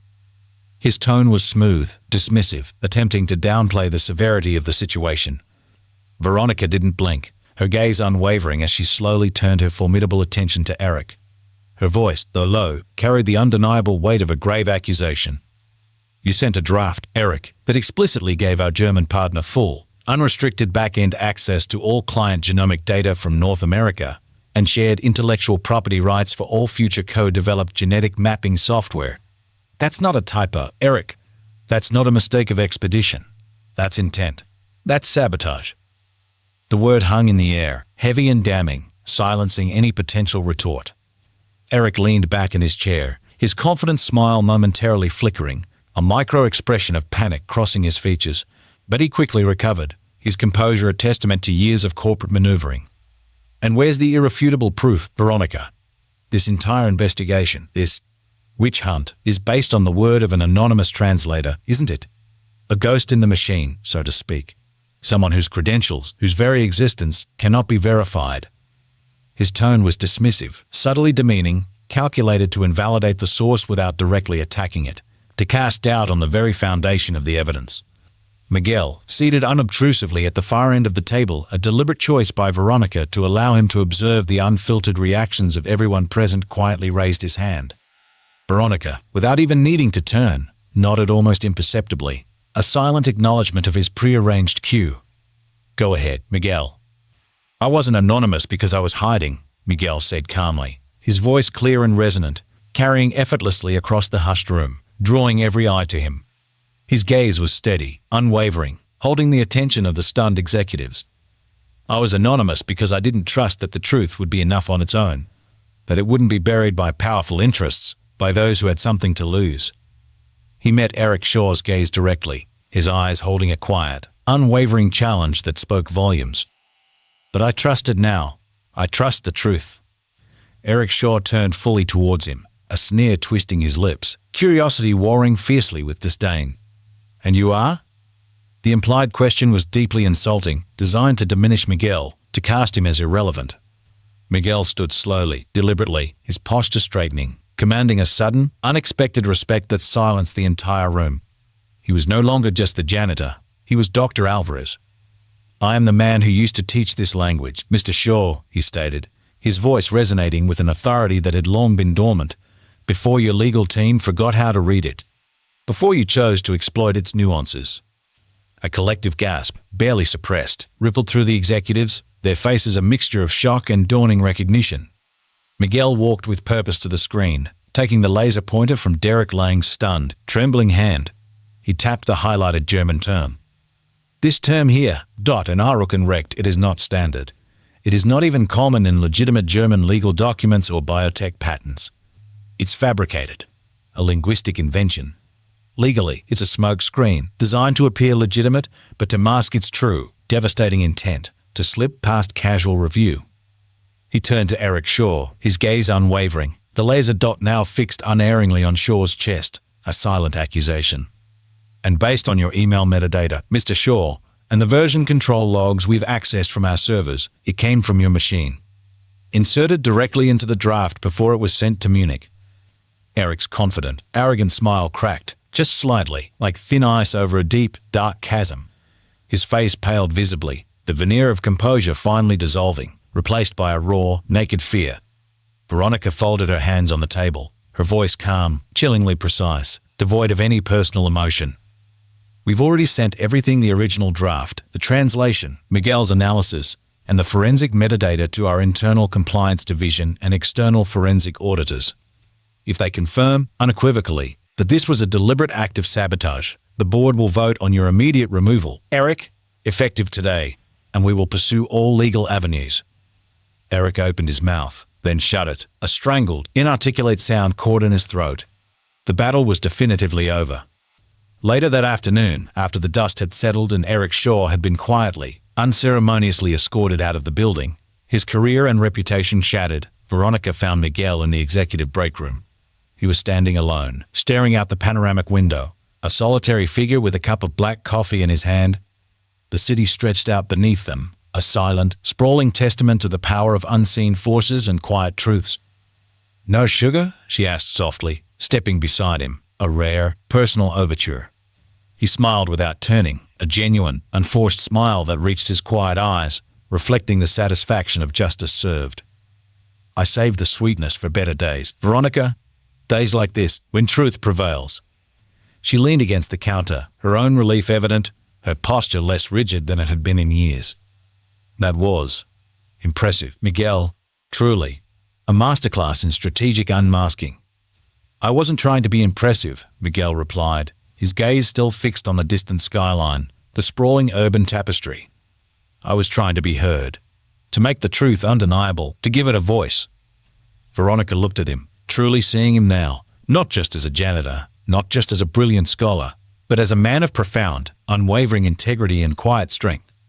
"You were, and people are finally listening, Miguel, really listening." A comfortable pause settled between them, a shared understanding that transcended their different worlds. Then she asked gently, her voice tinged with a deeper, more personal curiosity, "Why didn't you stay in the academic world, Miguel? You clearly had everything: a brilliant mind, a respected position, a promising career that was on an upward trajectory." Miguel stirred his coffee, the simple act a grounding ritual, a moment of reflection. "I had a wife who was sick, Veronica, a brilliant woman herself, and a baby who needed a father more than she needed a distinguished professor. I walked away because the world I built on words, on theories and intellect, on academic prestige, couldn't save the people I loved most. It felt hollow, irrelevant in the face of true human suffering." Veronica's voice softened even further, filled with genuine compassion, a rare glimpse of her humanity. "I'm so sorry, Miguel. I truly am. That's a profound sacrifice." He finally looked at her, his eyes clear and accepting, devoid of bitterness or regret. "You don't need to be, Veronica. I chose what mattered. I still do. My values didn't change, only my path." She studied him for a moment, a deep respect evident in her gaze, a new appreciation for the man before her. "You know, Miguel, we promote people for far less than what you just did. This could be a new, incredibly powerful path for you within Bionova." "I'm not looking for promotion, Veronica," he said, setting the cup down gently, the soft clink echoing in the quiet room. "Just peace, a quiet purpose that aligns with my values." "But don't you want to do more? To achieve more? To fulfill your potential?" she pressed, an executive's ingrained ambition unable to fully comprehend such an answer. Miguel met her gaze, a profound, ancient wisdom in his eyes, a calm certainty. "More isn't always louder, Veronica. Sometimes the biggest difference is made by the one no one expects. The one who works in the shadows, unburdened by ego, driven only by truth, by integrity. His words were a quiet, powerful manifesto. That night, Miguel walked Camilla home from her after-school art class, the cool evening air a refreshing balm. She had a charcoal sketch tucked carefully under her arm, a masterpiece in her eyes, and her ponytail swayed rhythmically with each joyful, skipping step. Miss Tam said, "You're famous now, Dad," she teased, her eyes sparkling with delight, having overheard whispers from school staff. "Apparently, there's a rumor you saved your company from a billion-dollar mistake." Miguel smiled, a genuine, warm smile that reached his eyes. "That's an exaggeration, Mija, but not a lie." He paused, looking at her, allowing the truth to settle. "No, not a lie at all." Camilla grinned, skipping a little faster, her imagination running wild. "Did you get a cape or a shiny badge, Dad? Like a superhero?" He laughed, a rich, full sound that rarely escaped him these days. "No cape, mija, just more paperwork, I think, and perhaps a few more questions." They crossed a quiet intersection, the streetlights humming to life, casting long, dancing shadows. Camilla looked up at him, her expression turning suddenly serious, mirroring a maturity beyond her years. "You know, Dad, I told the mean kids in my class that my dad used to speak 5 languages, and they laughed at me again today." Her voice was small, a hint of lingering hurt. Miguel looked down, his heart clenching, a familiar protective surge rising within him. "I'm so sorry, mija. I really am. No one should ever laugh at you for that." She shook her head, her grip on his hand tightening, a silent reassurance. "Don't be, Dad. I told them that one language is enough if you speak with heart, and they stopped laughing then." Her innocent, yet profound wisdom cut through his pain. He stopped walking, utterly stunned by her words. That line, "one language is enough if you speak with heart," it hit harder than anything in a complex legal contract, more deeply than any academic text. "You said that, Camilla?" he asked, his voice thick with emotion, barely a whisper. She nodded, her eyes bright with innocent certainty, reflecting the streetlights. He took her hand, squeezing it gently, a profound sense of pride swelling within him. "Then I guess, Mija, the best thing I ever translated wasn't any contract or any book, but all the quiet lessons, all those unspoken truths, were translated into you. Camilla, you are my greatest work."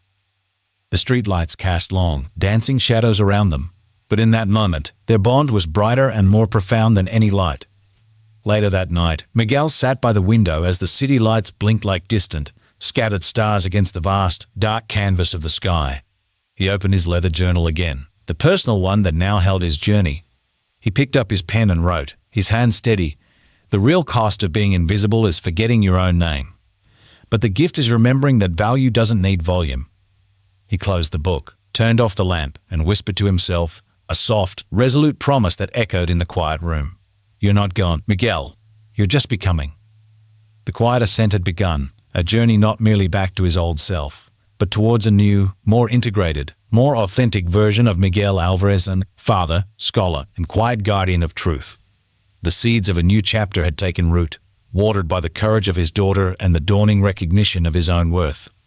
The elevator chimed on Bionova's 43rd floor with the cold, authoritative finality of a courtroom bell, an abrupt signal of an important arrival. Miguel stepped out slowly, the subtle hum of the elevator fading behind him. He felt a peculiar, almost electric mix of anticipation and trepidation.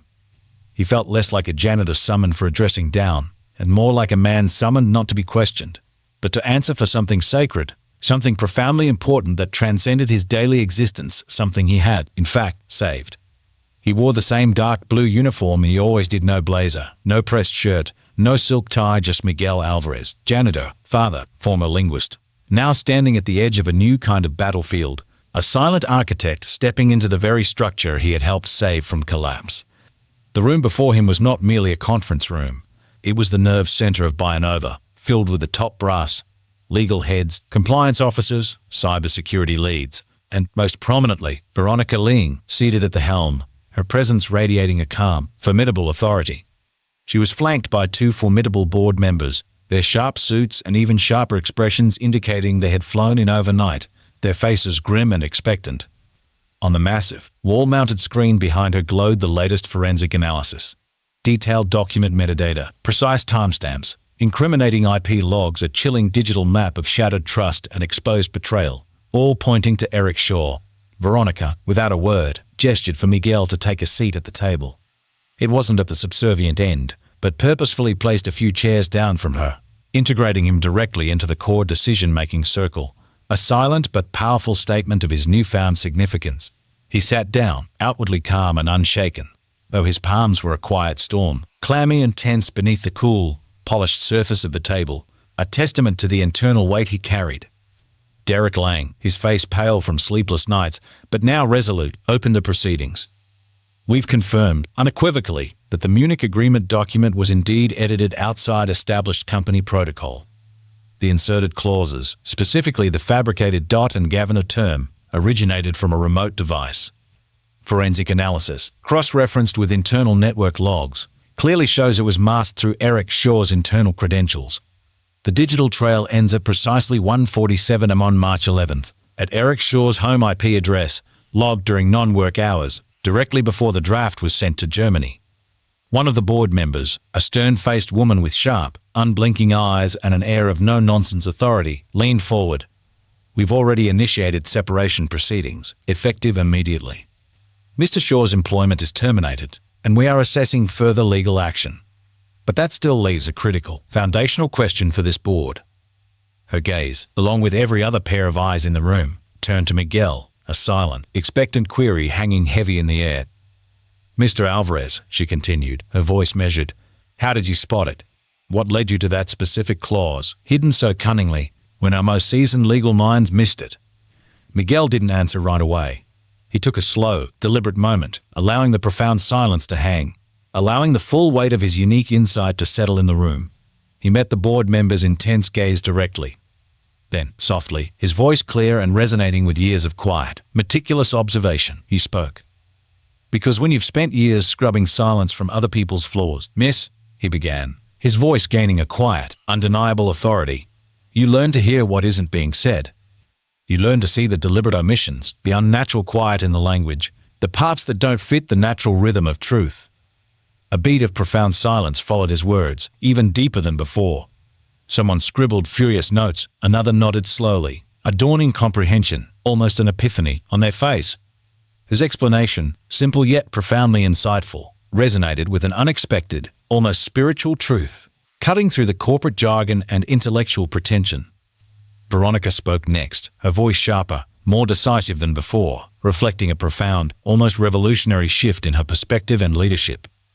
We need to rebuild trust internally, among our dedicated employees, and externally, with our invaluable partners and clients. This breach of integrity, this act of calculated sabotage, demands a complete, systemic overhaul of our vigilance and our internal processes. I want Miguel to oversee the forensic review of all recent international contracts. Not just the German ones. Every single one. Quietly, meticulously. I want his eyes on every word, every clause. He understands the subtle nuances, the linguistic traps, the unspoken intent that our current systems, and frankly, our deeply ingrained corporate assumptions and biases, have consistently missed. A murmur, a quiet ripple of surprise and skepticism, rippled through the room. One executive, a man from the European division, frowned visibly, a subtle expression of professional unease and perhaps even a hint of disdain crossing his face. He's not credentialed, Veronica, he interjected, his voice carrying a dismissive edge. Not for this level of responsibility, not in a global compliance role. Miguel, before anyone else could, calmly interjected, his voice steady, his gaze meeting the executive's directly, unwavering. I'm not asking for your trust, sir. His words cut through the skepticism like a finely honed blade. Only your attention and your willingness to learn. Veronica leaned forward, her eyes bright with unwavering conviction, a fierce protectiveness for Miguel. You'll get both.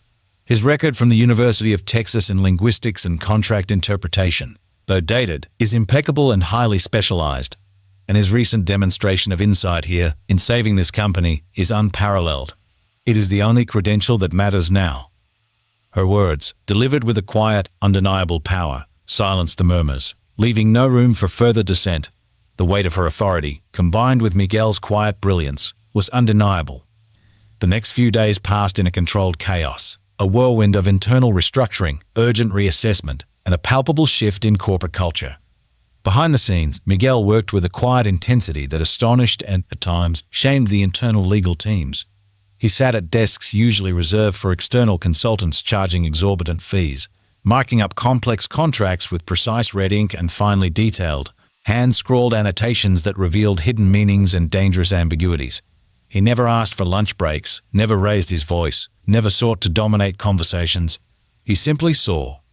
And when he circled a paragraph, when his pen highlighted a phrase, when he pointed to a seemingly innocuous term, legal teams paid immediate, rapt attention.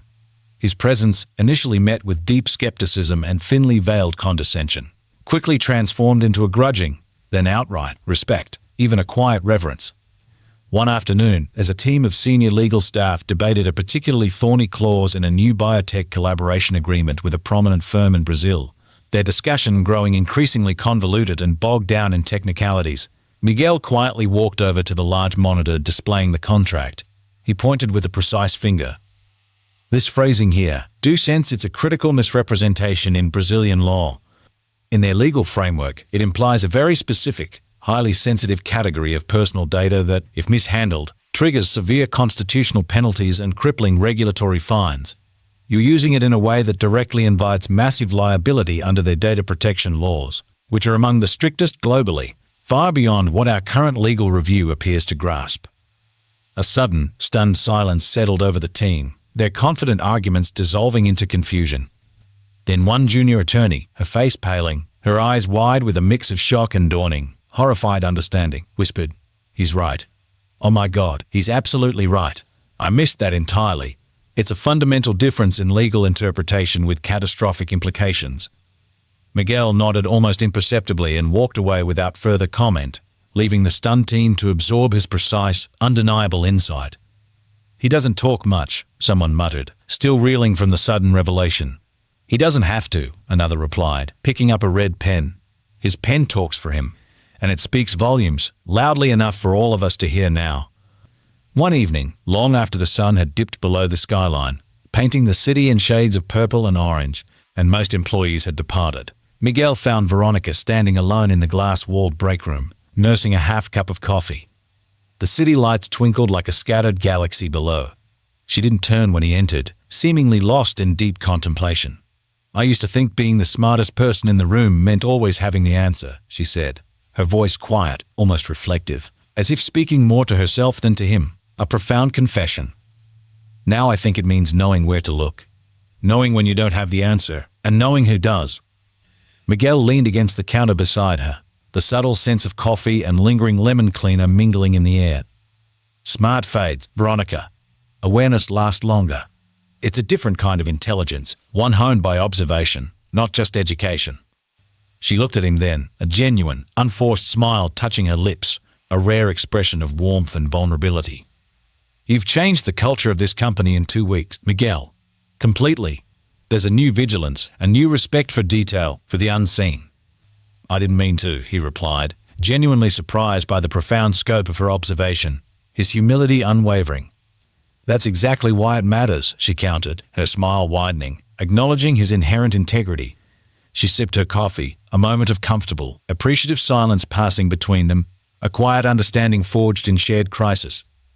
Then Veronica said, her voice soft but direct, her gaze penetrating, "You know what shocked me most, Miguel?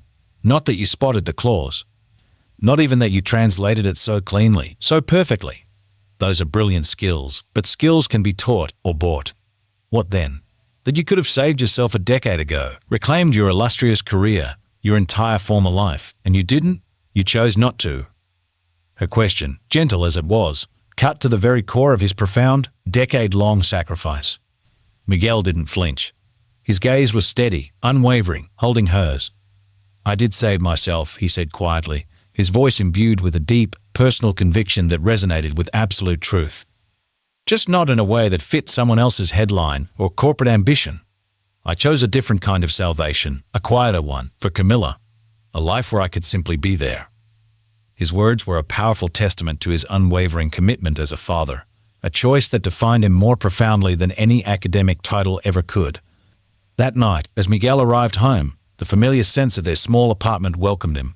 He found Camilla on the living room floor, paint smeared across her elbows, her canvas filled with golden hues and long, dramatic shadows. Her creativity, once stifled by his unspoken pain and her own childish anxieties, now bloomed vibrantly, a testament to her resilient spirit. "Your hair's a mess, artist," he teased gently, stepping carefully over scattered paper towels and discarded brushes. "I'm experimenting with chaos, Dad," she replied without looking up, her voice brimming with artistic absorption. He sat beside her, simply enjoying her quiet, focused presence, the balm it brought to his soul. "How's it going, mija?" She glanced sideways, brushing her bangs with the back of her wrist, leaving a tiny streak of blue paint across her forehead. "Miss Tam says my work has emotion now." She asked what changed. Miguel smiled, anticipating her answer. "And what did you say?" "That my dad started telling the truth out loud again," she replied, her eyes meeting his, bright and knowing, a profound insight into his internal journey. He swallowed hard, caught off guard by her profound perception, a child's unwavering understanding. Then she handed him a folded piece of paper, her small hand warm against his. "What's this?" "A contest. It's a student-parent showcase for the community center. They want a written story paired with visual art. I thought maybe we could do it together, Dad." Miguel opened the form, scanning the deadline, a faint, almost disbelieving smile touching his lips. A written story. It had been so long since he'd penned anything outside of academic or legal texts. "I don't know, Camilla. I haven't written anything that wasn't buried in footnotes or dense technical jargon in a very, very long time." She grinned, her eyes sparkling with hope and a profound, unwavering belief in him. "Then maybe it's time someone read what you really think, Dad. What you really feel. What your heart has been whispering all these years." He looked at her innocent yet powerful hope, her fierce hunger for his authentic self, her unwavering faith in him. And for the first time in years, he felt a genuine, profound readiness. Ready to speak, ready to write, ready to create, with his name attached, not hidden. The unseen architect of truth, the quiet guardian of language, was finally ready to emerge from the shadows, not for himself, but for her, for their shared story. Later that night, long after the last dish was washed and put away, Miguel sat alone at the kitchen table. The apartment was hushed, the silence broken only by the distant, rhythmic hum of the city, a low, constant drone that had become the ambient soundtrack to his solitude. The student-parent showcase form, given to him by Camilla, lay open before him. Its simple, innocent lines somehow seemed more intimidating than any complex, multi-layered contract he'd ever faced in his previous life, its blank spaces challenging him in a deeply personal way. He reached for his leather journal, the worn personal one, now a repository of his deepest thoughts and nascent courage, a chronicler of his quiet transformation. He flipped to a fresh, unmarked page, and, with a new sense of quiet purpose that had been steadily gaining momentum, he picked up his pen. He wrote, his hand moving with a familiar, steady rhythm of introspection. Sometimes the war isn't fought with fists or votes or money. Sometimes it's won when someone finally listens to the one man who never raised his voice, but whose truth resonated anyway. He closed the book gently, but not the story that was still unfolding, not the quiet transformation that was steadily gaining momentum within him. The headline dropped on a Tuesday morning, not with a quiet whisper, but like a clap of thunder in a quiet room, reverberating through the financial news cycles and the corporate world. Bayanova executive resigns amid contract scandal. Internal source prevents billion-dollar breach. The article, meticulously researched and expertly written, detailed Eric Shaw's abrupt and ignominious termination, painted him as the architect of a deliberate, intricate web of deception that had nearly cost Bayanova dearly, financially and reputationally. It didn't name Miguel, of course. His anonymity, painstakingly guarded, was still technically preserved. But the phrasing, internal source with unparalleled linguistic and legal fluency, a unique understanding of cross-border biotech agreements, a quiet guardian of corporate integrity, was enough. It was enough to spark whispers, then murmurs, then outright, cautious conversations in every corner of the sprawling company, from the mailroom to the executive floors. For the first time in years, the janitor with the quiet eyes, the unassuming figure in the navy blue uniform, wasn't invisible. He was suspected. He was a known unknown. And yet, no one confronted him directly. There was no finger pointing in the hallways, no direct questions fired at him during his rounds. Just nods that lasted a fraction of a second too long, glances held with an unsettling intensity, and animated conversations that abruptly stopped, dying into awkward silence whenever he entered the break room. There was a strange, cautious reverence in the air, given not to an overt hero, but to someone people didn't quite know how to thank, didn't quite know how to categorize or even address.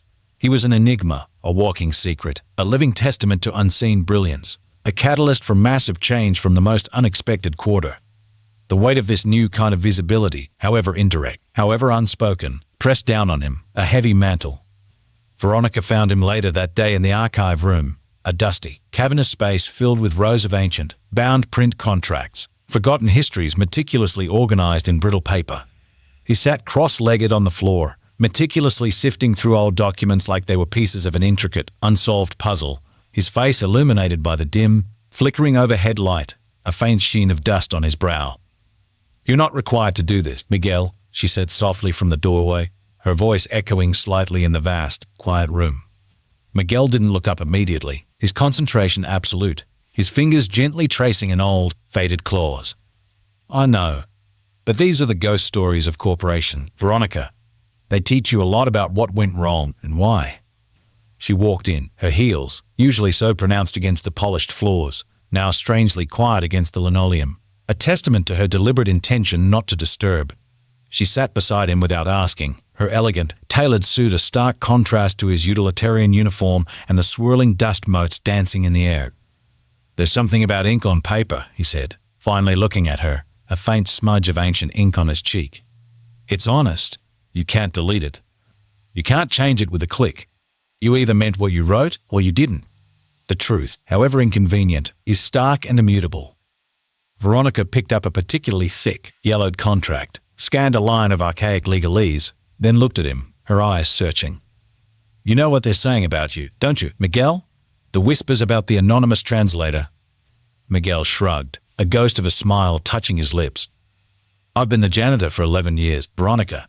Silence doesn't scare me, and whispers are just a louder, more frantic kind of silence, easily ignored." She nodded, her gaze empathetic, seeing beyond his stoicism. "But visibility does, doesn't it? Even this indirect kind. The scrutiny, the expectations." He paused, carefully turning a brittle page, his brow furrowed in thought. "It's not the spotlight I fear, Veronica. It's the shadows that follow it. The things you expose about others, the people you inevitably disappoint or offend when you stop being invisible, when you force them to see unpleasant truths." His words resonated with a profound understanding of human nature and the complexities of power. Veronica was quiet for a moment, absorbing his words, a rare understanding dawning on her, recognizing the burden of his unique perspective. Then she reached into her elegant, designer handbag and pulled out a sealed envelope, pristine white against the faded paper of the archives, a stark symbol of the present against the past. Inside was a check. Miguel opened it, his eyes widening in disbelief at the figure, and immediately began to shake his head. "No," he said firmly, his voice quiet but resolute, pushing the envelope gently back towards her. This isn't necessary. This isn't what I wanted or why I did it." "It's earned," Veronica replied, her voice unwavering, her hand pushing the envelope back. "Not a bonus, not a reward. You said once, in jest, 'Translate this and my salary is yours.' I said it as a joke. You answered it with your integrity, your brilliance, your sacrifice, and you saved my company. So this is me, honoring the line, honoring the truth of your invaluable contribution." Miguel looked down at the paper. $400,000, more than he'd earned in the last 8 years combined, a sum that could fundamentally alter his and Camilla's lives. He blinked once, twice, the sheer enormity of the sum almost overwhelming. And then, gently, reverently, he folded the check back into its envelope. "I don't need charity, Veronica, and I don't want to be bought." Veronica didn't flinch. Her expression remained firm, unwavering. "And this isn't charity, Miguel. It's accountability. Mine. For my oversight, for our company's blindness, for the debt we owe you." They sat in silence for a long moment, the unspoken weight of the past, the startling reality of the present, and the potential of the future hanging between them. Then Veronica added, her voice softer, almost tentative, a genuine human connection breaking through her executive composure. "Now, there's more. I'd like to offer you a position, a role that fully utilizes your extraordinary talents." He didn't react, his face a mask of careful neutrality, betraying nothing of the internal turmoil. "Our international division is being completely rebuilt, from the ground up," she continued. her voice gaining momentum as she outlined a bold, proactive vision for the future. We're moving toward entirely in-house linguistic auditing, a proactive, preventative approach to risk management. No more outsourced guesswork, no more relying on incomplete internal reviews. I want you to lead it, Miguel, to design it, to be its architect, to build a system that can never be compromised by hidden words again. Miguel finally turned to her, his gaze penetrating, assessing, weighing the profound implications of her offer.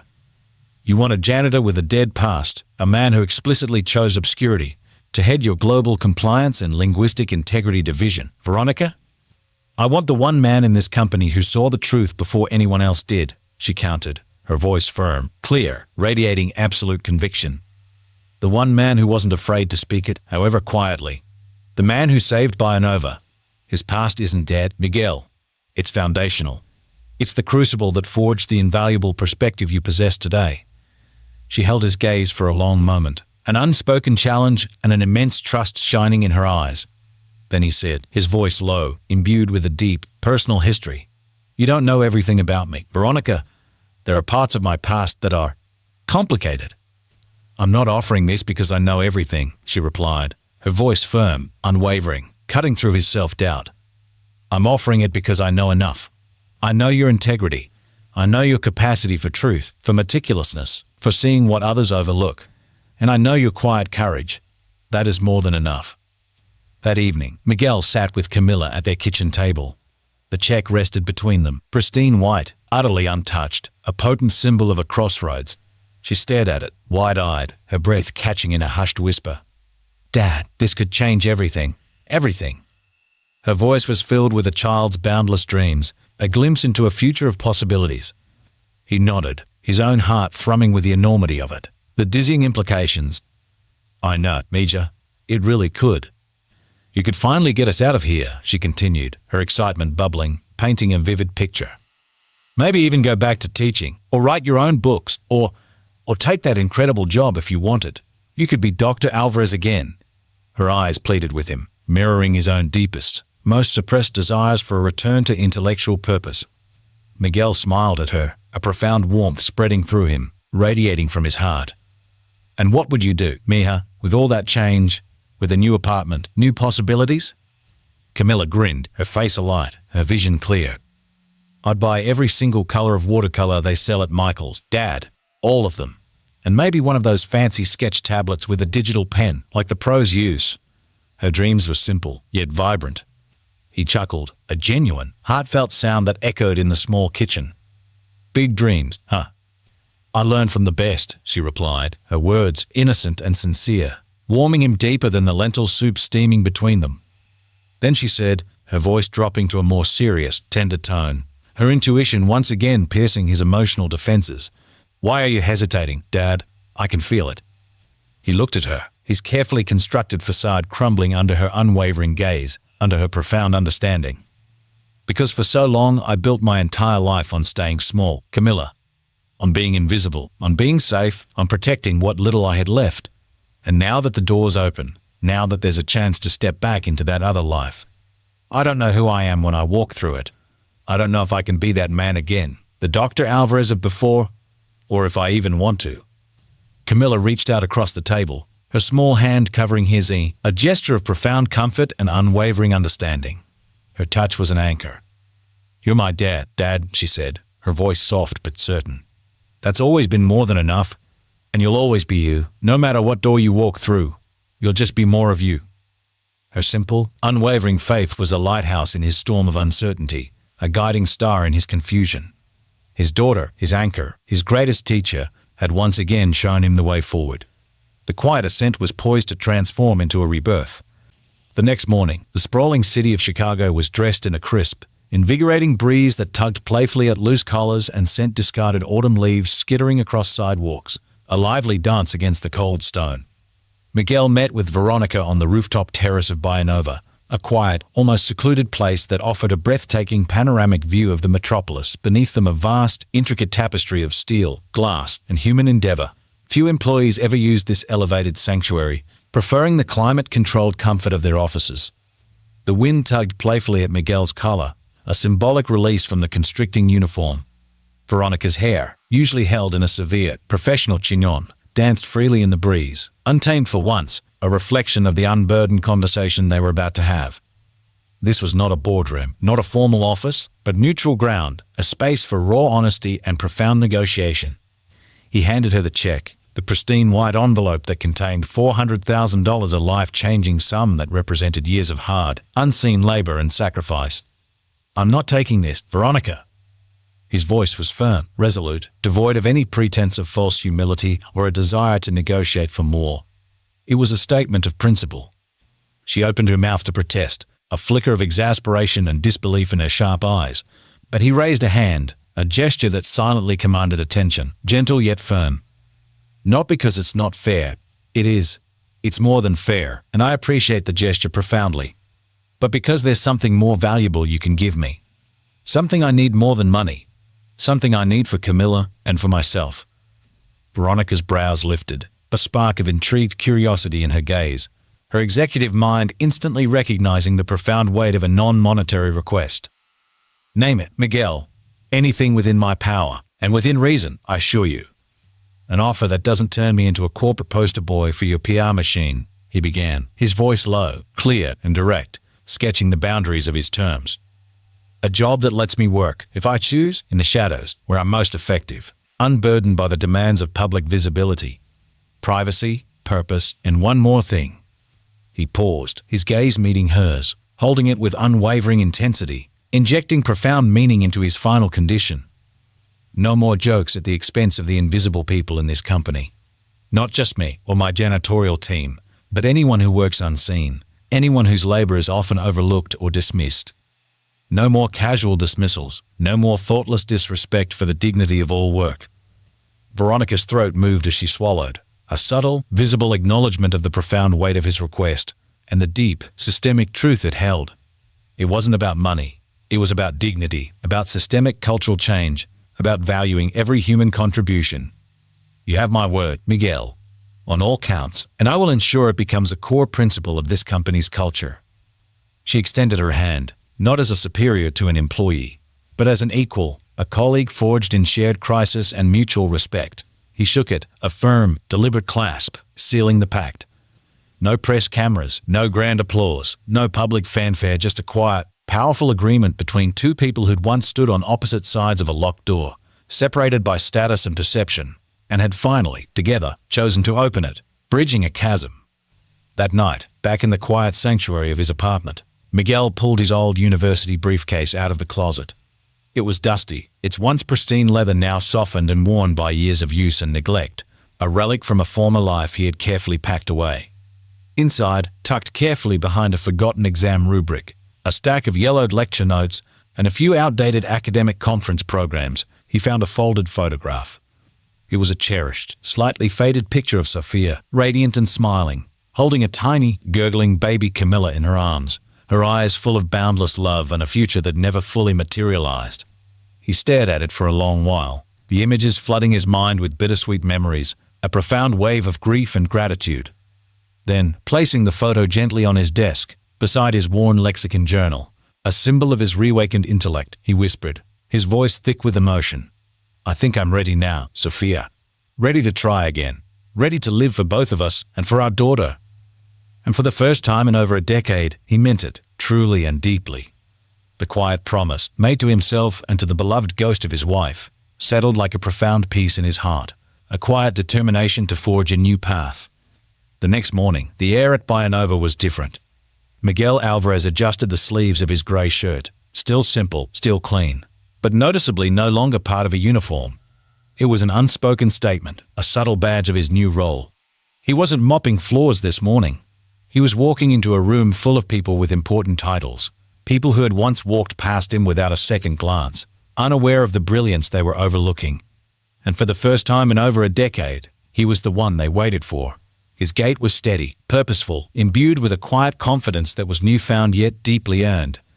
His new workspace on the 37th floor was modest, intentionally so, reflecting his terms. No ostentatious gold plaques, no oversized glass desks designed for corporate power plays, just a thoughtfully designed room with clean lines, abundant natural light streaming through large windows, and two massive whiteboards already half-filled with complex terms in 6 different languages, a vibrant tapestry of linguistic and legal challenges. At the center sat a long, sturdy table where language met law, where meticulous analysis would now safeguard Bionova's future. His name wasn't on the door. That was intentional, a core part of his pact with Veronica, a silent nod to his desire for a certain kind of operational invisibility, a shield for his private life. But the ergonomic chair at the head of the table that was his now, a tangible symbol of his leadership. Veronica had honored every single word of their agreement, a testament to her newfound integrity and respect. There was no publicity, no press release trumpeting his arrival, no grand announcement that would turn him into a corporate poster boy, exposed to public scrutiny. His new title was deliberately vague, almost unassuming: contractor, linguistic integrity advisor. But the work was anything but vague. It was sharp, crucial, deeply impactful, and carried immense responsibility.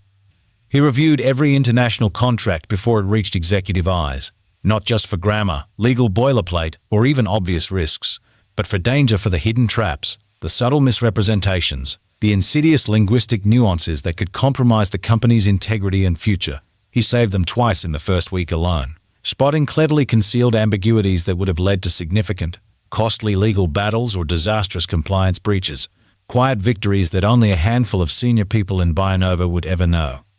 His work was the unseen foundation of their renewed trust. That afternoon, as Miguel refilled his coffee mug in the executive lounge space he now occupied with a quiet, undeniable ease, a man perfectly at home in a world that once ignored him, he spotted Veronica across the room. She stood alone at the panoramic window, phone in one hand, her expression unreadable as always, gazing out at the bustling city he now helped protect in a new, profound way. He hesitated for a moment, then walked toward her, a comfortable familiarity now present between them. "I have to admit," he said softly, a hint of his dry, understated humor in his voice, "this is by far the quietest promotion I've ever seen. Veronica, perhaps the quietest in corporate history." Veronica looked up, a slight, genuine smile tugging at the edge of her mouth, her eyes crinkling in amusement. "You asked for quiet, Miguel. I delivered. And then some." He raised an eyebrow playfully, a touch of gentle challenge. "I didn't ask for invisible, Veronica. Just quiet. There's a difference." She sipped her tea, her gaze thoughtful, reflective. "You're not invisible anymore, Miguel. Not truly. Not here. Not to the people who matter, who now rely on you." He looked around the sleek, modern lounge, filled with a subdued hum of executive conversation. "Some days I'm not sure what I am, Veronica," he confessed, a rare moment of introspection allowed. "A ghost in a grey shirt, perhaps." Veronica turned to him fully, her voice calm but direct, radiating a newfound clarity and conviction that had been refined by his presence. "You're the man, Miguel, who reminds us all that excellence doesn't always wear a flashy title. That silence isn't absence. It's often precision. It's profound attention. It's integrity. You are the moral compass we didn't know we needed." Miguel blinked, surprised by the profound depth of her words, a quiet flush spreading across his cheeks. Then he nodded slowly, a genuine appreciation in his eyes. "That's a good line, Veronica. A very good line." "I borrowed it," she replied, a genuine warmth and shared understanding in her eyes. "From something you said your first day here, to Camilla, about when to be quiet." He chuckled, a soft, rich sound that seemed to fill the quiet lounge. "So now you're quoting me back to myself, using my own words against me?" Veronica smiled, a full, open smile that rarely reached her executive demeanor. "Only the best line, Miguel. Only the best." They needed to be heard again. The understanding between them deepened, a silent, powerful bond built on mutual respect, shared purpose, and a profound appreciation for truth. The quiet ascent had not only transformed Miguel's life, but had also begun to subtly, yet fundamentally, reshape the very culture of Bionova, all guided by the unseen architect. That weekend, Miguel and Camilla sat cross-legged on the living room floor, their backs against the comfortable, worn couch. Between them, a giant poster board lay spread out, a blank canvas for their shared creativity, surrounded by an array of watercolor sets, a tangle of colored pencils and scattered sketches. "I still don't know why you want me to be the writing half of this project, Mija," Miguel said, a hint of genuine modesty in his voice, despite his newly rekindled academic prowess. Camilla grinned, her face alight with an infectious enthusiasm. Because your stories are better than my dialogue. Dad, you make words feel things. He pointed at her vibrant fox sketch, its eyes soulful and wise. And your fox has more emotion than half the characters in corporate boardrooms. She beamed, delighted by his praise. So, what should our theme be? She asked eagerly. Miguel thought for a moment, then slowly, deliberately, wrote at the top of the poster board, his pen sketching elegant script, "What you don't see." Camilla read it aloud, her voice soft with understanding. "That's powerful, Dad. It's perfect." He looked at her, his eyes warm. "It's everything I've ever been, Mija, and everything I'm becoming." They worked in companionable silence for a while, father and daughter building a story that blended colors and words, shadows and light, the seen and the unseen. Miguel wrote a short, poignant passage about a janitor who once taught 5 languages, a man who found strength in silence, and a child who, with her unwavering belief, taught him how to speak again, how to truly live.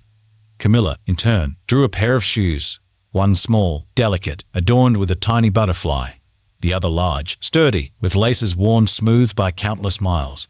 They walked side by side along a cracked sidewalk that, in her imagination, bloomed with wild flowers, defying the concrete. The following week, Veronica asked Miguel to join her at a quiet, unassuming lunch spot near the Bionova office. No suits, no files, no corporate pretense, just 2 people, a shared table, and a conversation that went beyond the immediate demands of business. She handed him a slim folder. "What's this?" he asked, a flicker of surprise in his eyes. "An advisory contract," she replied, her voice low, steady, a hint of something deeper in her gaze. "Longer term, fully remote if you want it, better pay, better hours, more flexibility. A different kind of role entirely." Miguel raised an eyebrow, a silent question. "Why me again, Veronica? Why push this?" Veronica leaned in, her voice softening, losing its corporate edge. "Because in a world full of voices shouting for attention, Miguel, you listened for what others missed. And then you acted not to be seen, but to protect. That kind of integrity doesn't come with a degree. It comes with character. It comes from deep within." He didn't answer right away, his gaze thoughtful. Then he said, "I'll think about it." She nodded. "Take your time." But he added, a subtle, unwavering condition. "Only if the first line in the contract reads, 'No jokes at the expense of the invisible people.' A formal commitment to the cultural shift we discussed." Veronica smiled, a genuine warmth in her eyes. Already added, "Miguel, it's a non-negotiable clause now." That night, Camilla finished her project and carefully slid it into a manila folder, her face glowing with pride. As Miguel turned off the kitchen light, preparing for bed, she stopped him. "Hey, Dad." "Yeah, mija?" She hesitated, then said, her voice soft but profound. "I used to think being small meant being unimportant. But now I think being small just means you fit into places other people don't even notice. And sometimes, Dad, that's where the real work happens. The most important work." Miguel looked at her with eyes full of quiet awe, his heart swelling. "You're not just growing, Mija," he said, his voice thick with emotion. "You're blooming, fully and beautifully." She laughed, a sound like chimes. "Well, you're finally watering yourself, too, Dad." He smiled, and for the first time, he believed her. He truly, deeply believed her. Later, as the city exhaled into dusk, its lights beginning to glitter like scattered diamonds, Miguel sat by the window with his old leather journal. He flipped to a fresh page and wrote, his hand steady, reflecting a profound inner peace. Some doors don't need to be kicked open. Some just need a quiet knock, and someone brave enough to walk through when they finally open. He closed the journal. Outside, Camilla taped their art project proudly on the fridge, a simple act of celebration. And in that simple act, a child celebrating a father, Miguel Alvarez was seen fully and finally for exactly who he had always been. It was raining softly that night, not the angry, lashing kind of rain, but the quiet, thoughtful kind that seems to listen while it falls, washing the world clean. Miguel sat on the apartment balcony, legs stretched out, journal open across his knees. Inside, Camilla was watching an old documentary about endangered languages, her latest intellectual curiosity. Every so often, he heard her mutter something in Spanish, then repeat it in English, then sketch a small image beside the phrase in her notebook. He smiled, a profound warmth in his chest. She had inherited more than just his eyes. She had inherited his love for words, his quiet intensity. He ran his fingers over the sentence he had just written in his journal. Legacy isn't about being remembered. It's about what you pass along without needing to be. He paused, then crossed it out. Something still didn't feel quite full, quite complete.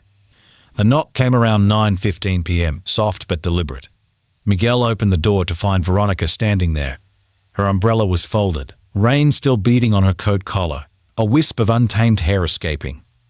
"You said no surprises," he said, genuinely surprised, a wry smile touching his lips. "I lied," she replied, a small, knowing smile playing on her own lips.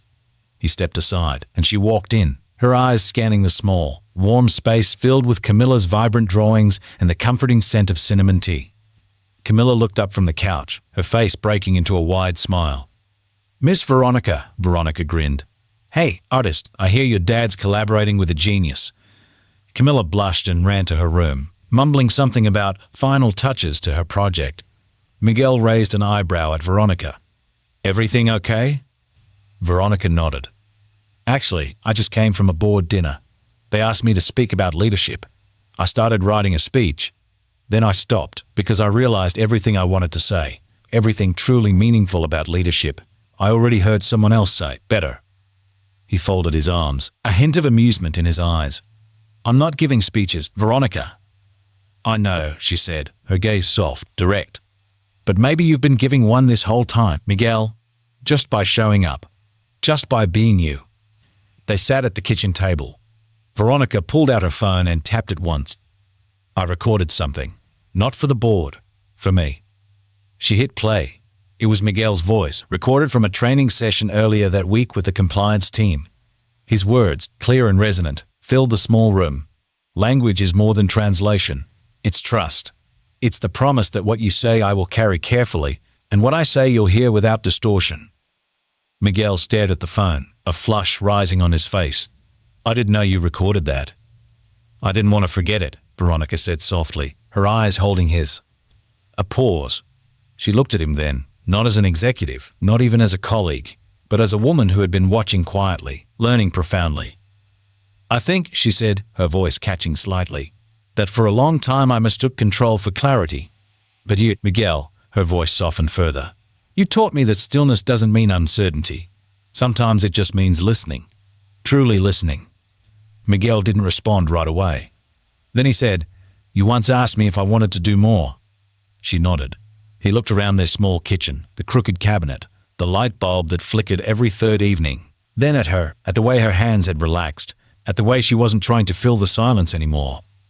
"I don't want more," he said, his voice quiet, almost vulnerable.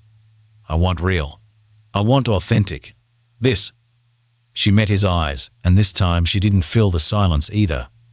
Later that night, after Veronica had left, Miguel tucked Camilla into bed.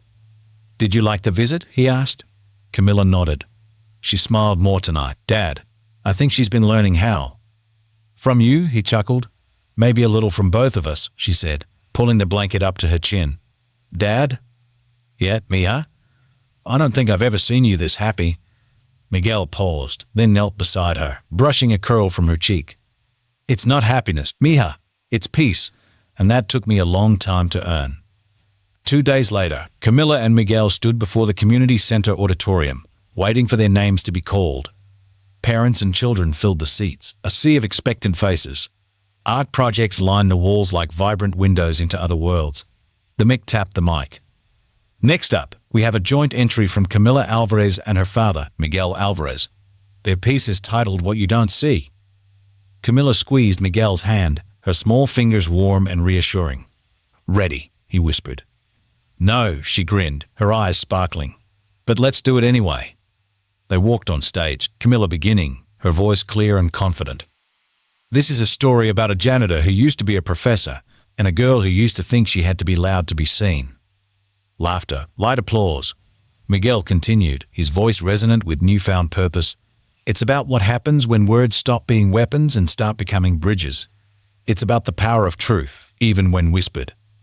They read their piece short, simple, full of heart.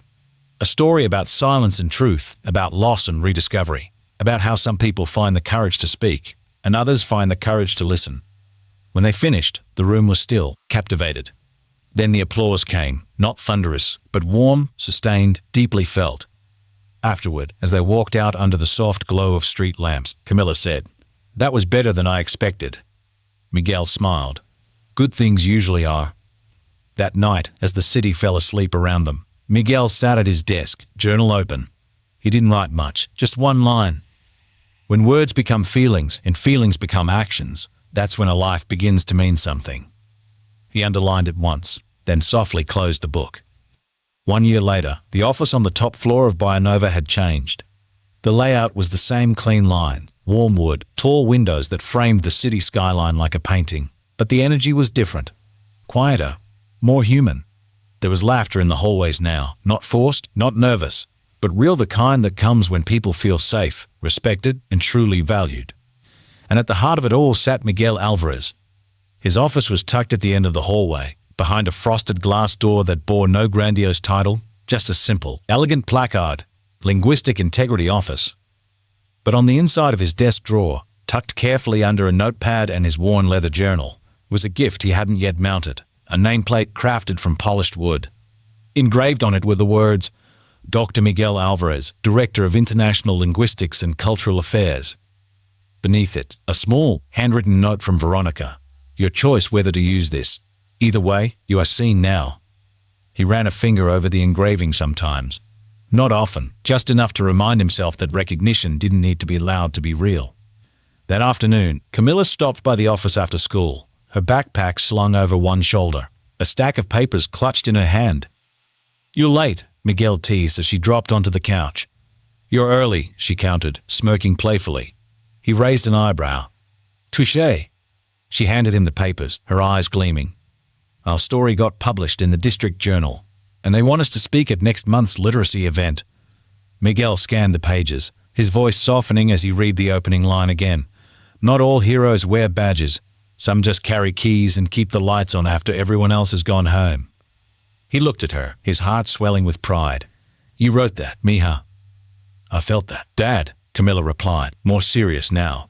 You lived it. He smiled. Maybe we both did. That evening, they walked to the community garden together, a weekly ritual now. Camilla watered the foxgloves and marigolds while Miguel meticulously pruned the wild mint creeping toward the tomato rows. It had become their sacred place of peace, of growth not just for plants, but for hearts long silent. As they worked in companionable quiet, Veronica arrived, unannounced, carrying a picnic basket and a folded blanket. You're late, Miguel called out, a genuine smile on his face. She grinned. She gets it from me, she said, gesturing to Camilla. They laid the blanket near the ancient peach tree and passed around sandwiches and fruit. Camilla sprawled on her stomach, sketching something furiously while the adults sipped coffee from thermoses. Remember the first time we sat under this tree? Veronica asked, her voice soft. Miguel nodded. You brought files. I brought skepticism and a lot of unspoken grief. She laughed softly. You also brought the best contract edits our team had ever seen. He looked at her, quieter now, a profound gratitude in his eyes. You saw me, Veronica, before I was ready to be seen. That mattered more than anything. Veronica met his gaze, her own eyes reflecting the setting sun. You taught me to look, Miguel, to truly look beyond the surface. A long pause. Then she said, You ever going to hang that nameplate? Miguel smiled. I like knowing it's there. But truth be told, I like earning it more every single day. As the sun dipped behind the city skyline, painting the clouds in fiery hues of orange and purple, Miguel watched Camilla chasing fireflies near the garden fence, her laughter lifting into the golden light. He turned to Veronica, his voice low, imbued with a deep, quiet contentment. You know what I've learned most this year, Veronica? She leaned in, listening intently. What, Miguel? That healing doesn't look like fireworks or grand gestures. It looks like trust built slowly, quietly, one honest moment at a time. She nodded. And love? Miguel glanced at her hand, then slowly, tentatively, reached for it, his fingers interlacing with hers. No performance, no fear, just raw, unadorned connection. Love, he said, his voice a soft, steady whisper. Looks like showing up even when you have every reason to run.